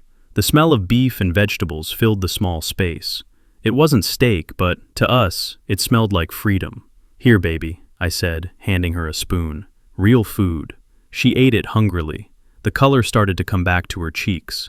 I opened a chocolate bar and split it with her. We sat there in the dim light of the space heater, eating chocolate while our son and his wife slept off their gluttony in the other room. I pulled out my tablet and checked the camera feeds. Terrence was passed out on the guest bed. Emily was in the bathroom, staring at herself in the mirror. She looked frantic. She was searching through the medicine cabinet, probably looking for anything else she could steal or sell. I watched her. "You think you are starving us, Emily?" I whispered to the screen. "But you are the one who is going to starve. You are starving for a soul. And that is a hunger that never goes away." I put the tablet away. I checked Odessa's pulse. It was stronger, rhythmic. "I am sorry I didn't see it sooner, Cornelius," she said, resting her head on my shoulder. "I thought she loved him. I thought he loved us." "He loves money, Odessa," I said, "and he thinks we are out of it." "What happens now?" she asked. "Now we wait," I said. "He thinks he stripped the house. He thinks he broke us. Tomorrow, he is going to get desperate. He is going to look for the hidden stash. He knows me well enough to know I always keep a reserve." "Where is the reserve?" she asked. I tapped my temple. "Right here." I lay down next to her, fully clothed. I kept my boots on. I kept the recording device in my pocket. The house creaked in the wind. It sounded like the house was groaning in pain, like it knew it was infected with a sickness. Tomorrow, I thought. Tomorrow he makes his move. And when he does, I will be ready. I closed my eyes, but I didn't sleep. I listened to the house. I listened to the enemy. And I prepared for the final battle. The crash of breaking glass woke me from my dozing state. It was 3 a.m. The house was supposed to be asleep, but it sounded like a demolition crew was at work in the living room. I sat up. My head spun for a moment. Odessa was still sleeping the deep sleep of the exhausted and recovering. I checked the door. The chair was still wedged under the handle. I moved the chair quietly. I opened the door just a crack. The hallway was dark, but light spilled from the open door of my study. I heard the sound of drawers being ripped out and dumped onto the floor. I heard wood splintering. I walked down the hall. My boots made no sound on the hardwood. I was a ghost in my own home. I stopped at the study door. The room was a disaster zone. Books were pulled off the shelves. My desk drawers were overturned. Papers, blueprints, and old contracts carpeted the floor. Terrence was in the center of the storm. He was manic. His eyes were wild, bloodshot, and desperate. He was tearing the backing off a framed photo of us from a fishing trip 10 years ago. "Where is it?" he muttered to himself. "Where is the cash? Old men always keep cash." He threw the frame against the wall. It shattered. Then he turned to the display case in the corner. My breath caught in my throat. That case held the only things my father left me: his Purple Heart from Korea, his dog tags, the flag that draped his coffin. It was a shrine to a man who taught me honor, a man who worked himself to death so I could have a better life. Terrence grabbed the case. He didn't look at what was inside. He just saw a potential hiding spot. He raised it over his head. "No," I said. My voice was low, but it cut through the noise like a whip. Terrence spun around. He dropped the case. It hit the corner of the desk with a sickening crunch. The glass exploded. The metals spilled out onto the floor amidst the debris. He didn't care. He didn't even look down. "Where is it, Dad?" he screamed. He stepped over his grandfather's medals, crushing them under his expensive loafers. "Where's the rest of it? You said you had a reserve. You said you had a stash." I looked at the broken glass. I looked at the boot print on the flag. "That was my father's," I said. My voice was trembling, but not from fear. From a rage so deep, it felt like it was burning my insides. "I don't care about your dead daddy," Terrence yelled. "I care about my money. I know you have it. You construction guys always skim off the top. You have a coffee can buried in the yard or a false bottom in a drawer. Give it to me." He advanced on me. He looked unhinged. The desperation of a man who knows his time is running out. "There is no money, Terrence," I said, standing my ground. "I told you, it is gone." "Liar!" he shrieked. He shoved me. It wasn't like the push in the hallway. This was violent. He put both hands on my chest and threw his weight into it. I stumbled back. My boot caught on a pile of books. I fell hard. My head cracked against the brick hearth of the fireplace. A flash of white light blinded me. Then came the pain, sharp and hot. I felt a warm wetness trickle down the back of my neck. I lay there for a second, stunned. The room spun. "Look what you made me do," Terrence yelled. He didn't help me. He didn't check to see if I was okay. He just stood over me, panting, his fists clenched. "You made me hurt you. Why do you have to be so stubborn?" Then I heard a laugh. It was a cold, high sound. I looked up. Emily was standing in the doorway. She was holding her phone up, recording. "Perfect," she said. She walked into the room, stepping over me like I was a piece of furniture. She kept the camera trained on my face, then panned up to Terrence, who looked distraught and angry. "Did you get it?" Terrence asked, his voice shaking. "I got everything," Emily said. She smiled, a smile that didn't reach her eyes. "I got the part where he lunged at you. I got the part where he threatened you. And I got the part where you pushed him away in self-defense." She stopped recording and tapped the screen. "A little editing," she said. "A little cutting here and there, and we have proof. The violent, demented old man attacked his son. Terrence had no choice. It was a tragic accident." She looked down at me.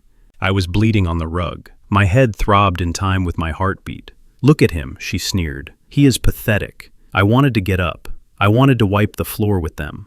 But I remembered the plan. I remembered the end game. I let my eyes roll back. I let my body go limp. I let out a long, groaning breath and then went silent. I lay there perfectly still. I slowed my breathing. I stared at a spot on the floorboards, waiting for my vision to blur. "Is he dead?" Terrence whispered. The panic was back in his voice. Emily didn't sound panicked. She sounded annoyed. "Check him," she ordered. I felt Terrence's hand on my neck. His fingers were cold and clammy. He pressed hard, searching for a pulse. "He is alive," he said, "but his pulse is slow. He is bleeding a lot, Em. Maybe we should call an ambulance." "No," Emily snapped. "No ambulance. Not yet." "Why not?" Terrence asked. If he dies here, we have a problem," Emily said. "The autopsy will show the malnutrition. They might find traces of the digoxin in his hair if they look close enough. And if he wakes up in a hospital, he talks. He tells them you pushed him. He tells them everything." I listened. I kept my eyes shut.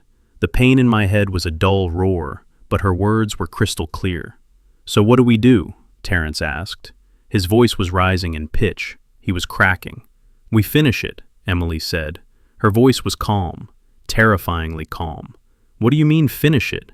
"Look around, Terry," she said. "The house is a wreck. It looks like a struggle, or a robbery.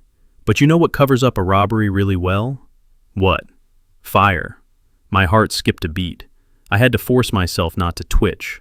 "Fire?" Terrence repeated. "Yes," Emily said. "An electrical fire. Old wiring. Or maybe the old man left the stove on. He is confused, right? He forgets things. It happens all the time." "But Mom is in there," Terrence said. Emily sighed, a sound of pure impatience. "They are both in there, Terry. It is a tragedy, a horrible tragedy. We were sleeping in the guest room. We smelled smoke. We tried to get to them, but the flames were too high. We barely got out with our lives." She paused. "Think about the insurance, Terry, the house, the contents, and the life insurance. If they both die in an accident, it pays double indemnity. That is, $500,000 plus the land value." I heard Terrence pacing. The floorboards creaked. "I don't know, Em. This is heavy. Do you want to go to jail?" she asked. "Because that is the alternative. If he wakes up, he sends us to jail. If Big Sal finds us, we die. This is the only way out. We burn it down. We collect the check. We start over." There was a long silence. "Okay," Terrence whispered. "Okay, let's do it." When Emily said, "Now," she said, "right now. While it is dark, go to the garage. Get the gas can for the lawnmower." I heard their footsteps leaving the room. I opened my eyes.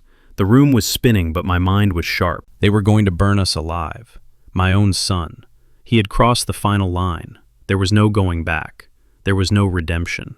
I touched the back of my head. My hand came away red. I sat up. I ignored the nausea. I crawled over to the display case. I picked up my father's dog tags from the floor. I put them in my pocket. Then I stood up. I swayed, but I didn't fall. I walked to the window. I looked out. The yard was dark. They were in the garage getting the gas. I had maybe 5 minutes. I walked back to the bedroom. Odessa was awake, sitting up in bed, her eyes wide with fear. She saw the blood on my face. "Cornelius," she gasped. "Shh," I whispered, putting a finger to my lips. "We are leaving, Odessa, right now." I grabbed the go bag I had packed. I grabbed the fire extinguisher I had hidden under the bed. I grabbed the 2 industrial gas masks I had bought from the supply store when I bought the cameras. "Put this on," I said, handing her a mask. She didn't ask questions. She saw the look in my eyes. She put the mask on. I helped her to the window. I had greased the sash 2 days ago. It slid up silently. I helped her climb out into the flower bed. Then I climbed out after her. We crouched in the bushes. I looked back into the house. I saw the flicker of a flashlight in the hallway. They were coming back. I wasn't going to run away, not far. I led Odessa to the back of the garden shed, where I had set up my command post. A laptop connected to the cameras, a direct line to Samson. We sat there in the dark watching the screen. I saw Terrence walk into the living room with a red gas can. He was crying, but he was pouring. He splashed gasoline on the rug, on the curtains, on the very spot where I had lain bleeding moments ago. Emily was behind him holding a lighter. "Pour it all," she commanded. "Don't leave any dry spots." I watched them. I watched them doom themselves. I picked up my phone. I texted Samson. "It is a go. Bring everyone." Then I looked at Odessa. I took her hand. "Watch this," I whispered. I reached for the remote control on the table. It wasn't for a TV. It was for the specialized fire suppression system I had installed in the ceiling joists 3 months ago when I renovated the ductwork. A system designed for chemical labs. I waited until Terrence raised. The morning sun filtered through the shattered window of my study, illuminating the dust motes dancing in the air. The room smelled of old paper and violence. I was sitting in the same spot on the floor where I had played dead just hours before. My head throbbed with a dull, rhythmic. He didn't look at the broken metals or the torn photos. He looked at me like I was a vending machine that had swallowed his last quarter. "Get up, Dad," he barked. I moved slowly. "Emily is waiting in the car. We are going to take you to the clinic." I reached out with a trembling hand and lifted the bottom edge of the top sheet. "Just a fraction." "Pick it up," Terrence hissed, shoving the pen back into my palm. "Just make a mark, an X, anything." "No," I said. "I have to sign it. Legal." I shifted the pen to my left hand. I am right-handed. I always have been. Terrence knew this. He had watched me write my name 1,000 times. But in his panic, he didn't even notice. He just saw a hand holding a pen. I pressed the tip to the paper. I didn't write Cornelius Banks. I didn't write my name. With my left hand, using a jagged, childish scrawl, I wrote 4 letters. V-O-I-D. Void. I made the letters loop and drag so they looked like the signature of a man having a stroke. It looked nothing like my real signature. It looked like chicken scratch. But to a desperate man, it looked like victory. There I gasped, dropping the pen. Terrence snatched the papers away. He didn't even look at the signature line. He just saw ink. He saw authorization. He saw salvation. Good, he said, standing up and tucking the clipboard under his arm. Good. Stay here. Emily is bringing the car around. We will be right back to get you. He ran out of the room. I heard the front door slam. I waited until I heard the engine of his car revving in the driveway. He wasn't waiting for Emily. He wasn't coming back to get me. He was heading straight for the bank. He thought he could use that paper to drain my pension account. The one account he knew still had a few $1,000s in it. He needed cash to run. I stood up. The act was over. I walked to the window and watched his taillights disappear down the street. Go get him, Tiger, I whispered. I went to my desk and pulled a fresh burner phone from the bottom drawer. I dialed a number I had memorized, First National Bank of Georgia, the private line for the branch manager. Franklin Henderson picked up on the first ring. Frank and I played poker every Thursday night for 20 years. He knew about the construction company. He knew about the $8.5 million, and he knew exactly what kind of son I had. He is on his way, Frank, I said. I am ready for him, Cornelius, Frank replied. His voice was calm, professional, but I could hear the steel underneath. Security is briefed. The tellers know the drill. Make him wait, I said. Make him sweat. Consider it done, Frank said. Are you safe? For now, I said. Call me when he leaves. I hung up and sat in my chair. I closed my eyes and pictured the scene. I knew the layout of that bank better than I knew my own backyard. I had built it. 20 minutes later, Terrence would be walking through the double-glass doors. He would be clutching that clipboard like a shield. He would walk up to the teller, probably Mrs. Higgins, who has been there since the 90s. He would slam the papers down and demand a withdrawal. Everything in the account. Cash. Mrs. Higgins would smile that sweet grandmotherly smile of hers. She would take the papers. She would look at the signature. She would see the void scrawled in shaky left-handed script. She wouldn't say a word. She would type something into her computer. I waited. The clock on the wall ticked. Each second was a drop of water in a torture chamber for my son. 30 minutes passed. My phone rang. It was Frank. I put it on speaker. Tell me, I said. He is falling apart, Cornelius, Frank said. He sounded like he was enjoying this too much. He came in hot, demanded a full liquidation of your checking and savings. He handed over the power of attorney, and I asked. Mrs. Higgins flagged it immediately, Frank continued. She told him there was a discrepancy with the signature verification. She told him the system was showing a freeze on the account due to suspicious activity. Suspicious activity, I chuckled. That is an understatement.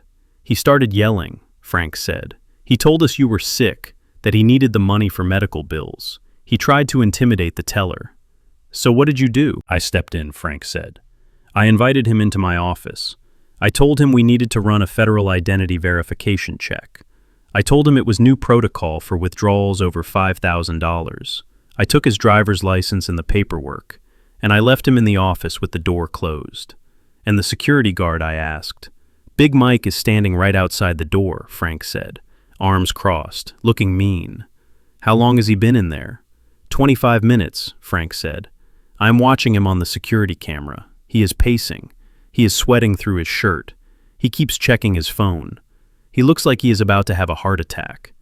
Let him marinate for 5 more minutes, I said, then cut him loose. You don't want me to call the cops? Frank asked. I can have them here in 2 minutes. Forgery is a felony, Cornelius. No, I said, not yet. If he gets arrested now, he is safe. He is in a cell. I want him out here. I want him desperate. I want him to come back to the house thinking he has no other option. I understand, Frank said. You are a cold man, Cornelius. He made me this way, I said, Send him home, Frank. Tell him the account is locked until the account holder comes in person. Tell him the signature is invalid. Give him the papers back. Let him see what I wrote. Will do, Frank said. Stay safe, my friend. I hung up. I could see it perfectly. Frank walking back into the office, handing Terrence the clipboard. The look on Terrence's face when he looked down and finally really looked at the signature. VOID. He would realize I played him. He would realize the old man wasn't so confused after all. He would realize that the $45,000 he stole was just bait, and the trap had closed around his neck. He would be terrified, but more than that, he would be furious. He would come back here. He would come back to finish what he started. He would come back to burn the evidence. I stood up and walked to the closet. I reached up to the top shelf and pulled down the heavy canvas bag I had packed yesterday. The gas masks, the fire extinguishers. I checked the pressure gauge on the canister. It was in the green. I walked to the window and looked out at the street. The sky was gray, heavy with rain that wouldn't fall. Come on home, son, I whispered. Come on home. I checked the cameras on my tablet one last time. Emily was in the guest room packing her bags again. She was throwing clothes into the suitcase, screaming into her phone, probably at her mother or some friend she was trying to mooch off of. She didn't know Terrence was coming back empty-handed. She didn't know the golden goose was actually a dragon. I went to the bedroom where Odessa was waiting. She was sitting up, looking stronger. She had eaten another MRE. Her eyes were clear. Is he coming back? She asked. Yes, I said. He is coming back to burn us down. I sat next to her and took her hand. It felt steady. We have to be ready, I said. When he gets here, he is going to be out of his mind. He is going to do something stupid. We will be ready, Odessa said. She squeezed my hand. I trust you, Cornell. I looked at the clock. 30 minutes to drive back from the bank. Maybe 20 if he was speeding. He would be here soon. I stood up and went to the kitchen. I unlocked the back window. I greased the tracks again just to be sure. I placed the ladder beneath it outside, hidden in the bushes. Then I went to the living room. I looked at the spot on the rug where I had bled. I took the bottle of lighter fluid from the cabinet under the sink. I left it on the coffee table right in the center of the room. A prop. A suggestion. If he wanted fire, I would give him the idea, but I would control the burn. I sat down in my chair and waited for the sound of tires on gravel. I waited for my son to come home and try to kill me one last time. The tires crunched on the gravel driveway like bones breaking under a boot. I sat in my armchair in the living room facing the front door. The bottle of lighter fluid sat on the coffee table, a silent invitation. I heard the car door slam. It wasn't just a slam, it was a declaration of war. Terrence burst through the front door. He didn't look like my son anymore. He looked like a cornered animal, foaming at the mouth. He was clutching the clipboard in his hands so hard the plastic was bending. He threw it at me. The papers fluttered to the floor like dead leaves. You think this is funny? He screamed. His voice cracked. He was crying and yelling at the same time. Void. You wrote void. I didn't move. I didn't flinch. I just looked at him with the cold, dead eyes of a statue. I made a mistake, I said calmly. My hand slipped. You liar, he shrieked. He kicked the coffee table. The bottle of lighter fluid wobbled but didn't fall. The bank manager laughed at me. He kept me in a room for 40 minutes while everyone stared. He told me the account was locked. He told me I was lucky he didn't call the cops. He paced the room, running his hands through his hair, pulling at the roots. We needed that money, Dad, he yelled. Big Sal is going to be here by Friday. Do you understand what that means? It means broken legs. It means we disappear. And you played games with a signature. Emily walked in from the hallway. She had abandoned her packing. She stood in the doorway, arms crossed, her face a mask of pure calculation. She didn't look angry. She looked lethal. He isn't playing games, Terrence, she said. Her voice was ice. He is senile, or he is stalling. Either way, he is useless to us alive. She walked over to the coffee table and picked up the lighter fluid. She weighed it in her hand. We are out of time, she said. We cannot wait for the courts. We cannot wait for a doctor. And we definitely cannot wait for Big Sal to come collect on a debt that doesn't exist. What are you saying, Em? Terrence asked, wiping his nose. I am saying we cash out, she said. Tonight. She looked at me. Then she looked at the heavy velvet curtains I had bought Odessa for our 30th anniversary. "The insurance policy," she said. "Double indemnity for accidental death. Fire coverage for the structure and contents. That is $500,000, Terrence. That pays off the shark. That pays off our debts. That gets us to Mexico." Terrence stared at her. "Burn the house. Burn it all," she said, "with them inside." I watched my son. This was his last chance, his final off-ramp. He could say no. He could scream. He could call the police. He could be a human being. Instead, he looked at the bottle in her hand. He looked at me, and then he looked at the floor. "How do we make it look like an accident?" he whispered. Emily smiled. It was the ugliest thing I had ever seen. "Easy," she said. "The old man is confused. He tried to light a fire in the fireplace, or he was smoking a cigar. We were asleep. We woke up to the alarms. We tried to save them, but the smoke was too thick. We are heroes, Terrence, tragic heroes." She tossed him the bottle of lighter fluid. "Go to the garage," she ordered. "Get the gas can, the big one. This little bottle won't be enough to do the job right." Terrence caught the bottle. He hesitated for 1 second, just one. Then he turned and ran toward the garage. Emily looked at me. "You should have just died on the mountain, Cornelius," she said. "It would have been cleaner." She turned and walked to the guest room to get her things ready for the fake escape. I waited until she was gone. Then I stood up. I didn't rush. I walked to the bedroom. "It is time," I said to Odessa. It was 2 in the morning. The house was silent again, but it was a silence charged with electricity. The smell hit me first. It wasn't the smell of pine or rain. It was the sharp chemical sting of gasoline. I was in the bedroom with Odessa. We were dressed. I had the heavy canvas bag slung over my shoulder. Inside were the essentials: the hard drive with the footage, my father's dog tags, the deed to the house, and my wife's hand in mine. I heard the splash of liquid in the hallway.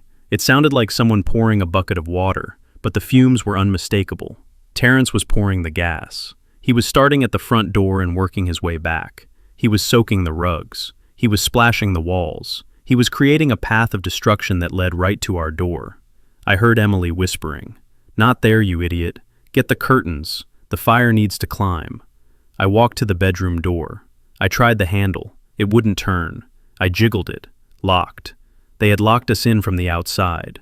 They had probably wedged a chair under the knob or used the key I kept in the hallway drawer. They weren't taking any chances. They wanted to make sure we cooked. Cornelius, Odessa whispered, her voice trembling. "They locked us in." I squeezed her hand. I put a finger to my lips. "I know," I whispered back. "But locks only work if you want to use the door." I led her to the window. I had prepped this escape route yesterday while Terrence was under my truck trying to kill me. I had greased the tracks with industrial lubricant. I had loosened the sash weights. I reached into the bag and pulled out the gas masks. They were full-face respirators, the kind I used when we were stripping asbestos from old schools in the 90s. "Put this on," I said. Odessa put the mask over her face. I tightened the straps. She looked like an alien, but she was safe. I put mine on.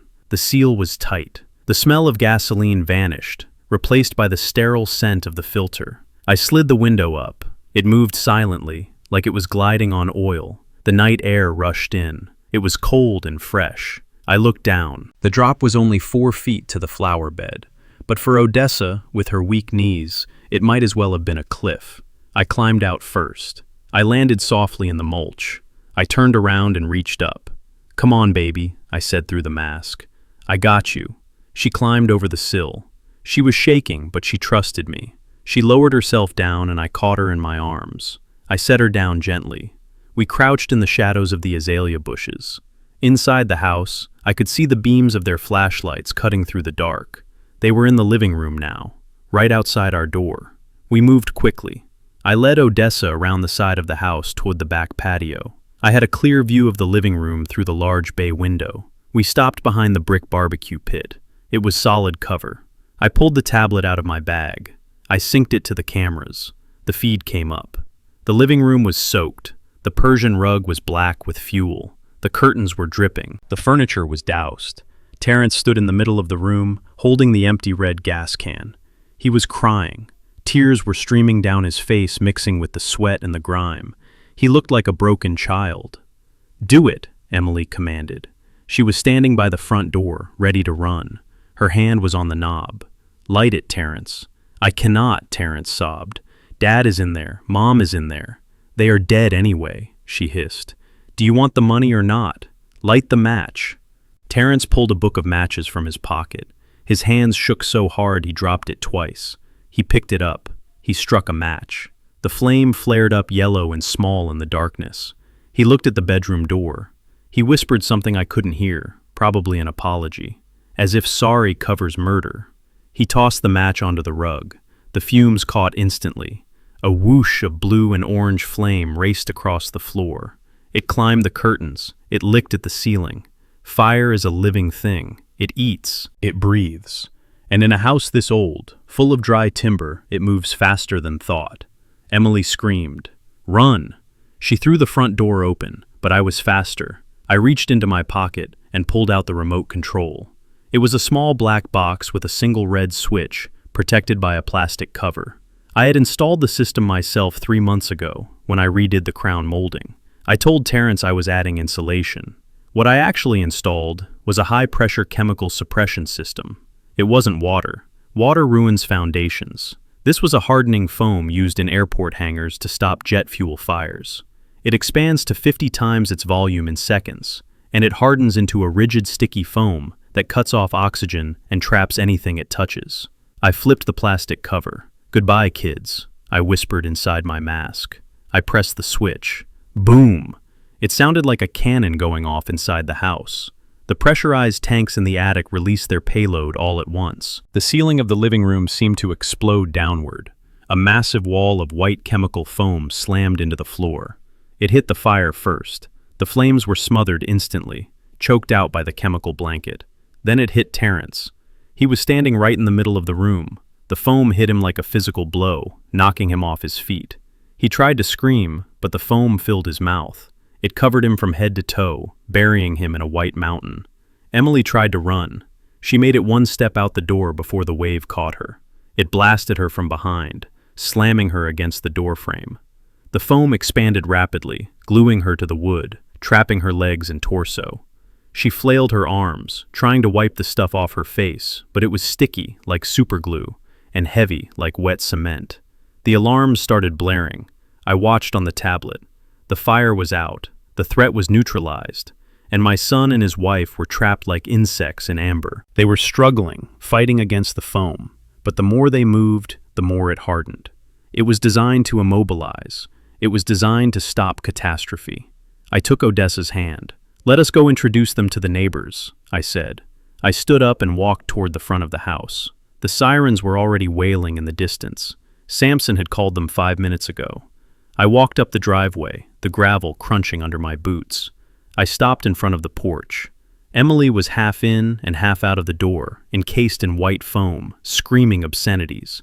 Terrence was a lump on the floor, struggling to breathe through the hardening shell. I took off my mask. I took a deep breath of the night air. Emily saw me. Her eyes bulged. She looked like she was seeing a ghost. "You!" she screamed. "You are supposed to be dead." I walked up the steps. I looked down at her. "I am hard to kill, Emily," I said. I looked past her at the mound of foam that was my son. "Terrence," I called out. My voice was calm. "Are you comfortable, son?" He made a muffled sound, a groan of terror.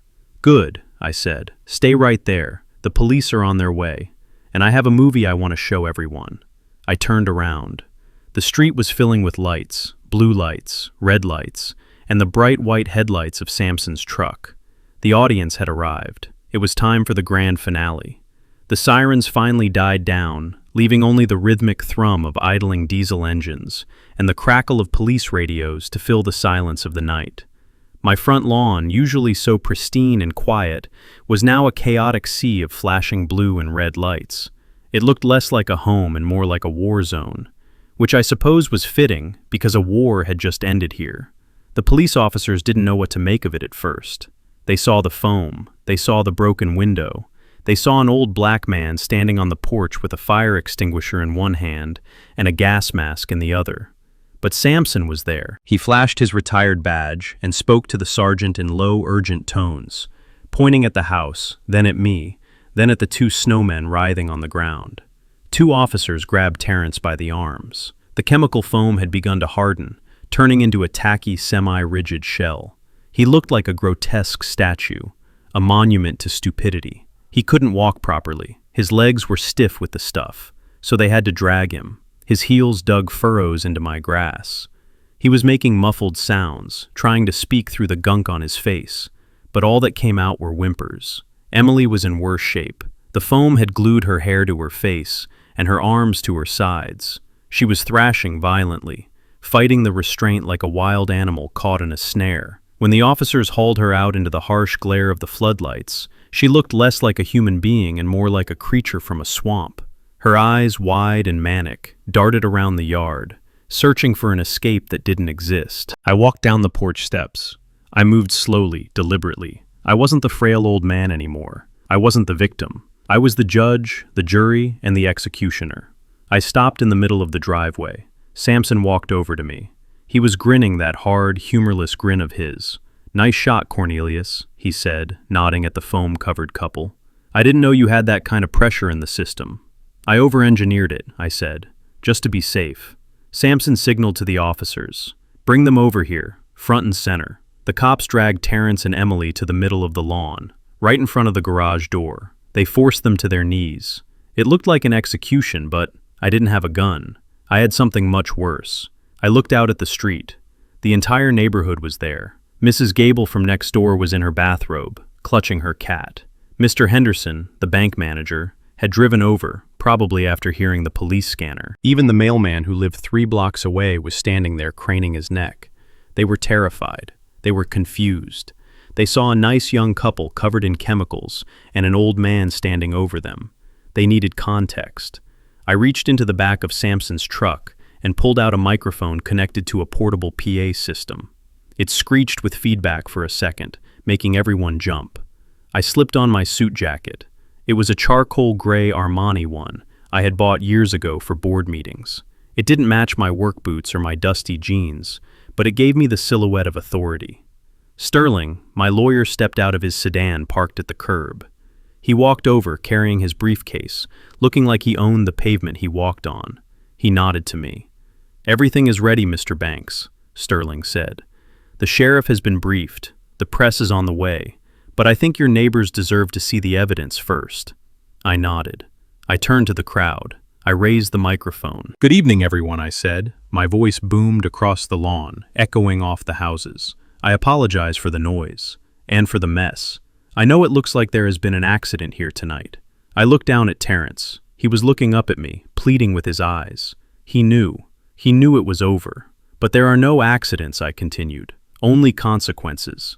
I pointed at the white vinyl siding of my garage door. It was a blank canvas, illuminated by the streetlights. "Samson hit the lights," I said. "Samson killed the headlights on his truck." The yard plunged into semi-darkness, lit only by the strobe of the police cruisers. Then, a beam of light cut through the dark. Samson had set up a high-definition projector on the roof of his truck. It hummed to life, throwing a massive rectangular image onto the garage door. It was the footage from the restaurant. The image was crisp, clear, and undeniable. There was Emily, in her wedding dress, wiping her mouth after kissing my son. The audio was loud, piped through the PA speakers. "Ugh, I cannot wait to get out of this cheap dress," she said on the screen. "And your breath smells like cheap whiskey." A gasp went through the crowd. Mrs. Gable covered her mouth. The video cut to her sitting on the counter, swinging her legs. "Your parents are useless," she sneered to the entire neighborhood. "Look at them. Your mom is basically a vegetable. And your dad? He is a broken-down construction worker with a bad back and no brain. I cannot stand the smell of them, Terry. They smell like poverty." I watched the neighbors. Their faces changed. The confusion vanished, replaced by shock and disgust. They looked at Emily kneeling in the grass and then back at the screen. Emily tried to scream.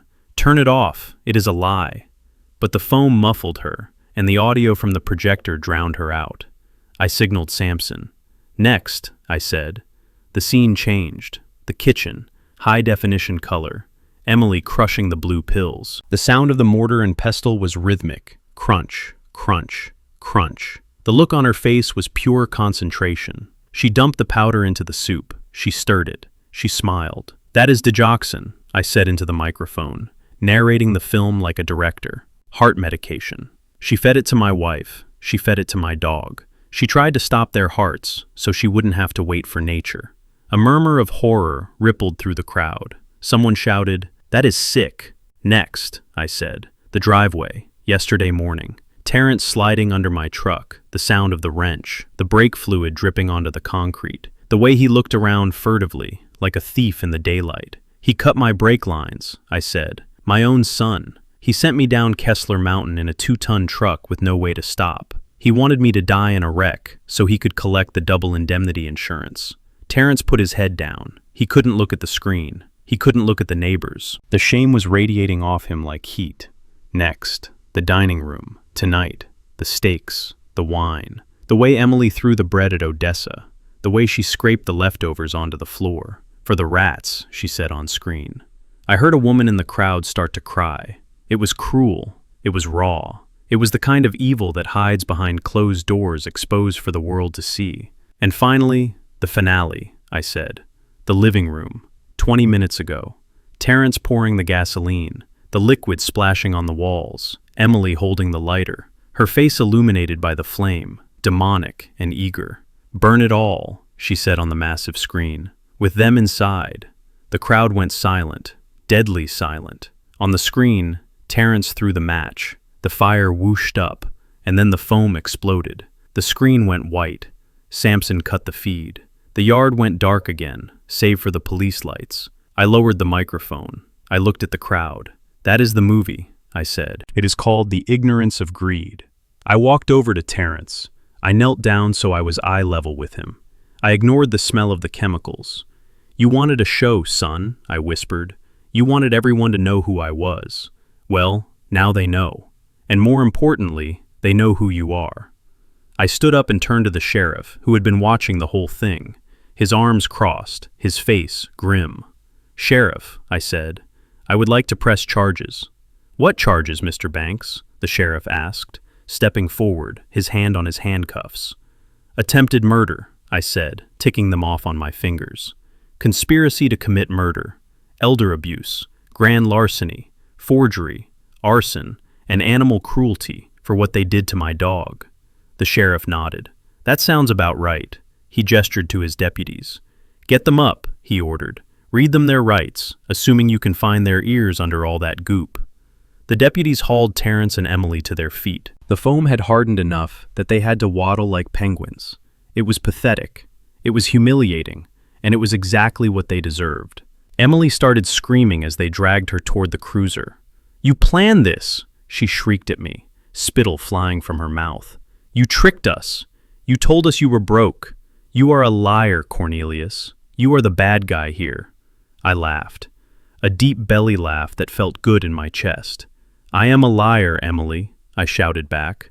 "I lied about being broke. I lied about being weak, but I never lied about loving my family. You just never understood what family meant." Terrence stopped as they passed me. He looked at me. His eyes were wet. "Dad," he choked out. "Dad, please. She made me do it. I didn't want to. I was scared." I looked at him. I looked at the boy I had carried on my shoulders, the boy I had taught to fish, and I felt nothing. The part of me that loved him had died on that mountain when he asked if I was dead yet. "You are not a victim, Terrence," I said, my voice cold as the grave. "You are a man. You made a choice. You chose money over blood." "But Dad," he sobbed, "I am your son." "No," I said, leaning in close so only he could hear. "My son died a long time ago. You are just a bad investment. I am finally writing off." "Get him out of here," I said to the deputy. They shoved him into the back of the car. He slumped against the window, crying, leaving a smear of white foam on the glass. I watched them drive away. The sirens wailed again, a mournful sound that faded into the distance. The neighbors stood there for a moment longer, unsure of what to say. Then, slowly, one by one, they started to clap. It wasn't a polite golf clap. It was a slow building roar of applause. They were clapping for justice. They were clapping for the old man who refused to be a victim. Mr. Henderson walked up and shook my hand. "That was one hell of a board meeting, Cornelius," he said. I nodded. "Just taking care of business, Frank." Sterling walked up and handed me a handkerchief. "You are bleeding, Mr. Banks," he said, pointing to my head. I wiped my forehead. The cloth came away red. "It is nothing," I said, "just a scratch." I turned and looked at the house. The front door was open. The foam was everywhere inside. It was a mess, a disaster. But Odessa was standing in the doorway. She had taken off her mask. She looked tired. She looked old, but she was smiling. I walked up the steps and took her in my arms. We stood there on the porch, covered in dust and blood and chemical foam, while the neighbors cheered. "It is over, Odessa," I whispered. She hugged me tight. "We are safe, Cornell." "Yes," I said, looking at the empty street where my son had vanished. "We are safe." But I knew the work wasn't done. The house was ruined. My heart was broken. But my spirit was intact. And tomorrow, I had $8.5 million to spend on a new life. A life without snakes. A life without fear. I looked at the stars above the Georgia pines. "Let's go buy an RV, Odessa," I said. "Let's go see the Grand Canyon." She laughed, a soft, beautiful sound. "Okay, Cornell, let's go." And just like that, the war was over, and the victory tour was about to begin. The blue lights of the police cruisers strobed across the front lawn, turning the hardening white foam into a bizarre disco floor. Emily was thrashing against the handcuffs, her face contorted into a mask of pure, unadulterated venom. She didn't look like a woman who had just been caught trying to burn her in-laws alive. She looked like a woman who wanted to speak to the manager of the universe because her coupon had expired. "You are a fraud, Cornelius," she screamed, her voice cracking under the strain. She spat a glob of white chemical foam onto the driveway. "You are a dirty, lying fraud. You told us you were broke. You told us the loan sharks were coming." I stood on the porch steps looking down at her. The adrenaline was fading, leaving a cold, hard clarity in its place. "I told you a story, Emily," I said, my voice calm and steady, "and you believed it because it fit your narrative. You wanted me to be a failure so you could justify disposing of me." "Justify it," she shrieked. "You lied to us. You made us panic. You made us desperate. This is your fault. If you had just given us the money, none of this would have happened. But no, you had to play games. You had to pretend to be destitute." She looked around at the neighbors seeking validation, but finding only disgusted stares. "He is bankrupt," she yelled to the crowd. "He owes money all over town. He tried to trick us into paying his debts. We were just trying to survive. We were victims of his financial incompetence." I shook my head slowly. She still didn't get it. She was so wrapped up in her own greed that she couldn't see the reality standing right in front of her. She truly believed that my lack of money was a crime, punishable by death. In her twisted mind, being poor and old made me disposable. Being a burden gave her the moral right to erase me. "You really think that, don't you?" I asked, stepping closer. "You think because you thought I was poor and useless that you had the right to kill me. You think that because I drive an old truck and wear work boots that I am nothing but waste to be swept away." "You are waste," she spat. "You are a senile old man who wasted his life pouring concrete. You have nothing. You are nothing. And you dragged your son down with you." Terrence was sobbing quietly beside her, his head hanging low, but Emily was still fighting. She was fighting for her version of the truth, where she was the smart, ambitious victim, and I was the anchor around her neck. I looked at Sterling. He was standing by his sedan, holding a leather portfolio. He looked impeccable in his suit, a sharp contrast to the chaos of the lawn. He caught my eye and nodded. "It is time," I said. Sterling walked up the driveway. The sound of his dress shoes clicking on the pavement was sharp and authoritative. He stopped next to me and opened the portfolio. He didn't look at Emily or Terrence. He looked at the crowd. He looked at the police officers. He looked at the camera that Samson was still holding. "Ladies and gentlemen," Sterling said, his voice projecting clearly without a microphone. "My name is Arthur Sterling. I am the senior partner at Sterling Vance and Associates. I have represented Mr. Cornelius Banks for 30 years. Emily laughed, a harsh, barking sound. "Represented him for what? Bankruptcy court?" Sterling ignored her. He pulled a document from the folder. It was thick, bound in blue paper. "I am here to clarify the financial standing of Mr. Banks," Sterling continued. "Contrary to the fabrications presented by his son and daughter-in-law, Mr. Banks is not bankrupt. He does not have debts, and he certainly does not owe money to loan sharks." He turned the page. Mr. Banks is the sole owner of CB Infrastructure, a company that has held the primary concrete and steel contracts for the city of Atlanta since 1992. Emily stopped laughing. Her eyes narrowed. He owns 4 commercial high-rise buildings in the Midtown district, Sterling read. He holds a diversified investment portfolio, currently valued at $8.5 million. His assets are fully liquid, and he carries 0 debt. The silence that fell over the lawn was heavy. You could hear the wind rustling the pine trees. Emily froze. She blinked once, then twice. Her brain was trying to process the information, trying to fit this square peg into the round hole of her prejudice. "That is a lie," she whispered. "It has to be. Look at him. He fixes his own roof. He drives a rust bucket. He drives a 1998 Ford because he likes it," Sterling said, cold as ice. "He fixes his roof because he is a craftsman. He lives modestly because he values substance over flash, unlike some people." Sterling pulled out another document, a single sheet of paper. "And there is one more asset Mr. Banks acquired this morning," Sterling said. "A very specific acquisition made at 9 a.m. He looked directly at Emily. "Mr. Banks purchased the note on the Sunshine Garden Apartments complex on the east side of town." Emily's face went from pale to ghostly white. Her mouth opened, but no sound came out. "Sunshine Garden?" I asked, my voice dripping with mock curiosity. "Isn't that where your parents live, Emily? In Unit 4B? She started to shake, a violent full-body tremor. "They were renting month to month, weren't they?" I continued. "Your father retired early. Your mother never worked. They are on a fixed income, and the building was going condo. They were worried about eviction." "No," Emily breathed. "No, you didn't." "I did," I said. "I bought the building cash. I am the landlord now, Emily. I am the man who decides who stays and who goes." "And do you know what I found when I reviewed the tenant files?" She stared at me, her eyes wide with horror. "I found that your parents are 3 months behind on rent," I said. "Usually, I am a lenient landlord. I work with people. But in this case, considering the character of their daughter, I decided to enforce the lease strictly." Sterling handed me a piece of paper. I held it up. "This is an eviction notice," I said, "effective immediately. Your parents have 48 hours to vacate the premises." "You monster!" she screamed, struggling against the officer holding her arm. "You cannot do that. They are old. They have nowhere to go." "Funny," I said. "That sounds exactly like what you said about me in Odessa. They are old. They are useless.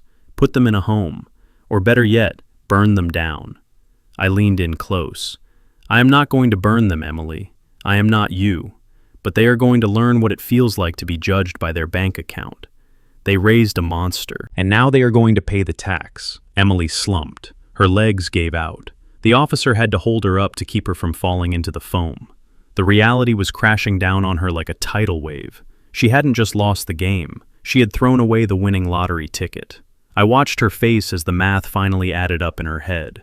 She realized that if she had just been kind, if she had just been a decent human being, if she had treated me with respect instead of disdain, she would have had it all. She would have inherited an empire. She could have lived in a mansion. She could have driven any car she wanted. She could have been the queen of Atlanta society. All she had to do was love her husband and respect his parents. But she couldn't do it. Her greed was too loud. Her racism was too deep. She saw a black man in work clothes and she saw a servant. She saw a target. She never bothered to look past the surface because she didn't believe there was anything deeper to find. $8 million, she whispered. Her voice was hollow, empty. 8.5, I corrected, and growing. She looked at Terrence. He was staring at the ground, crying softly. "You knew," she hissed at him. "You must have known." "I didn't," Terrence sobbed. "He never told me. He made me work summers pouring cement. He made me drive a used Honda. I thought we were working class." I looked at my son. "I made you work because I wanted you to build character," I said. "I wanted you to be a man who could stand on his own 2 feet. Instead, you became a leech who tries to suck the blood out of the hand that feeds him."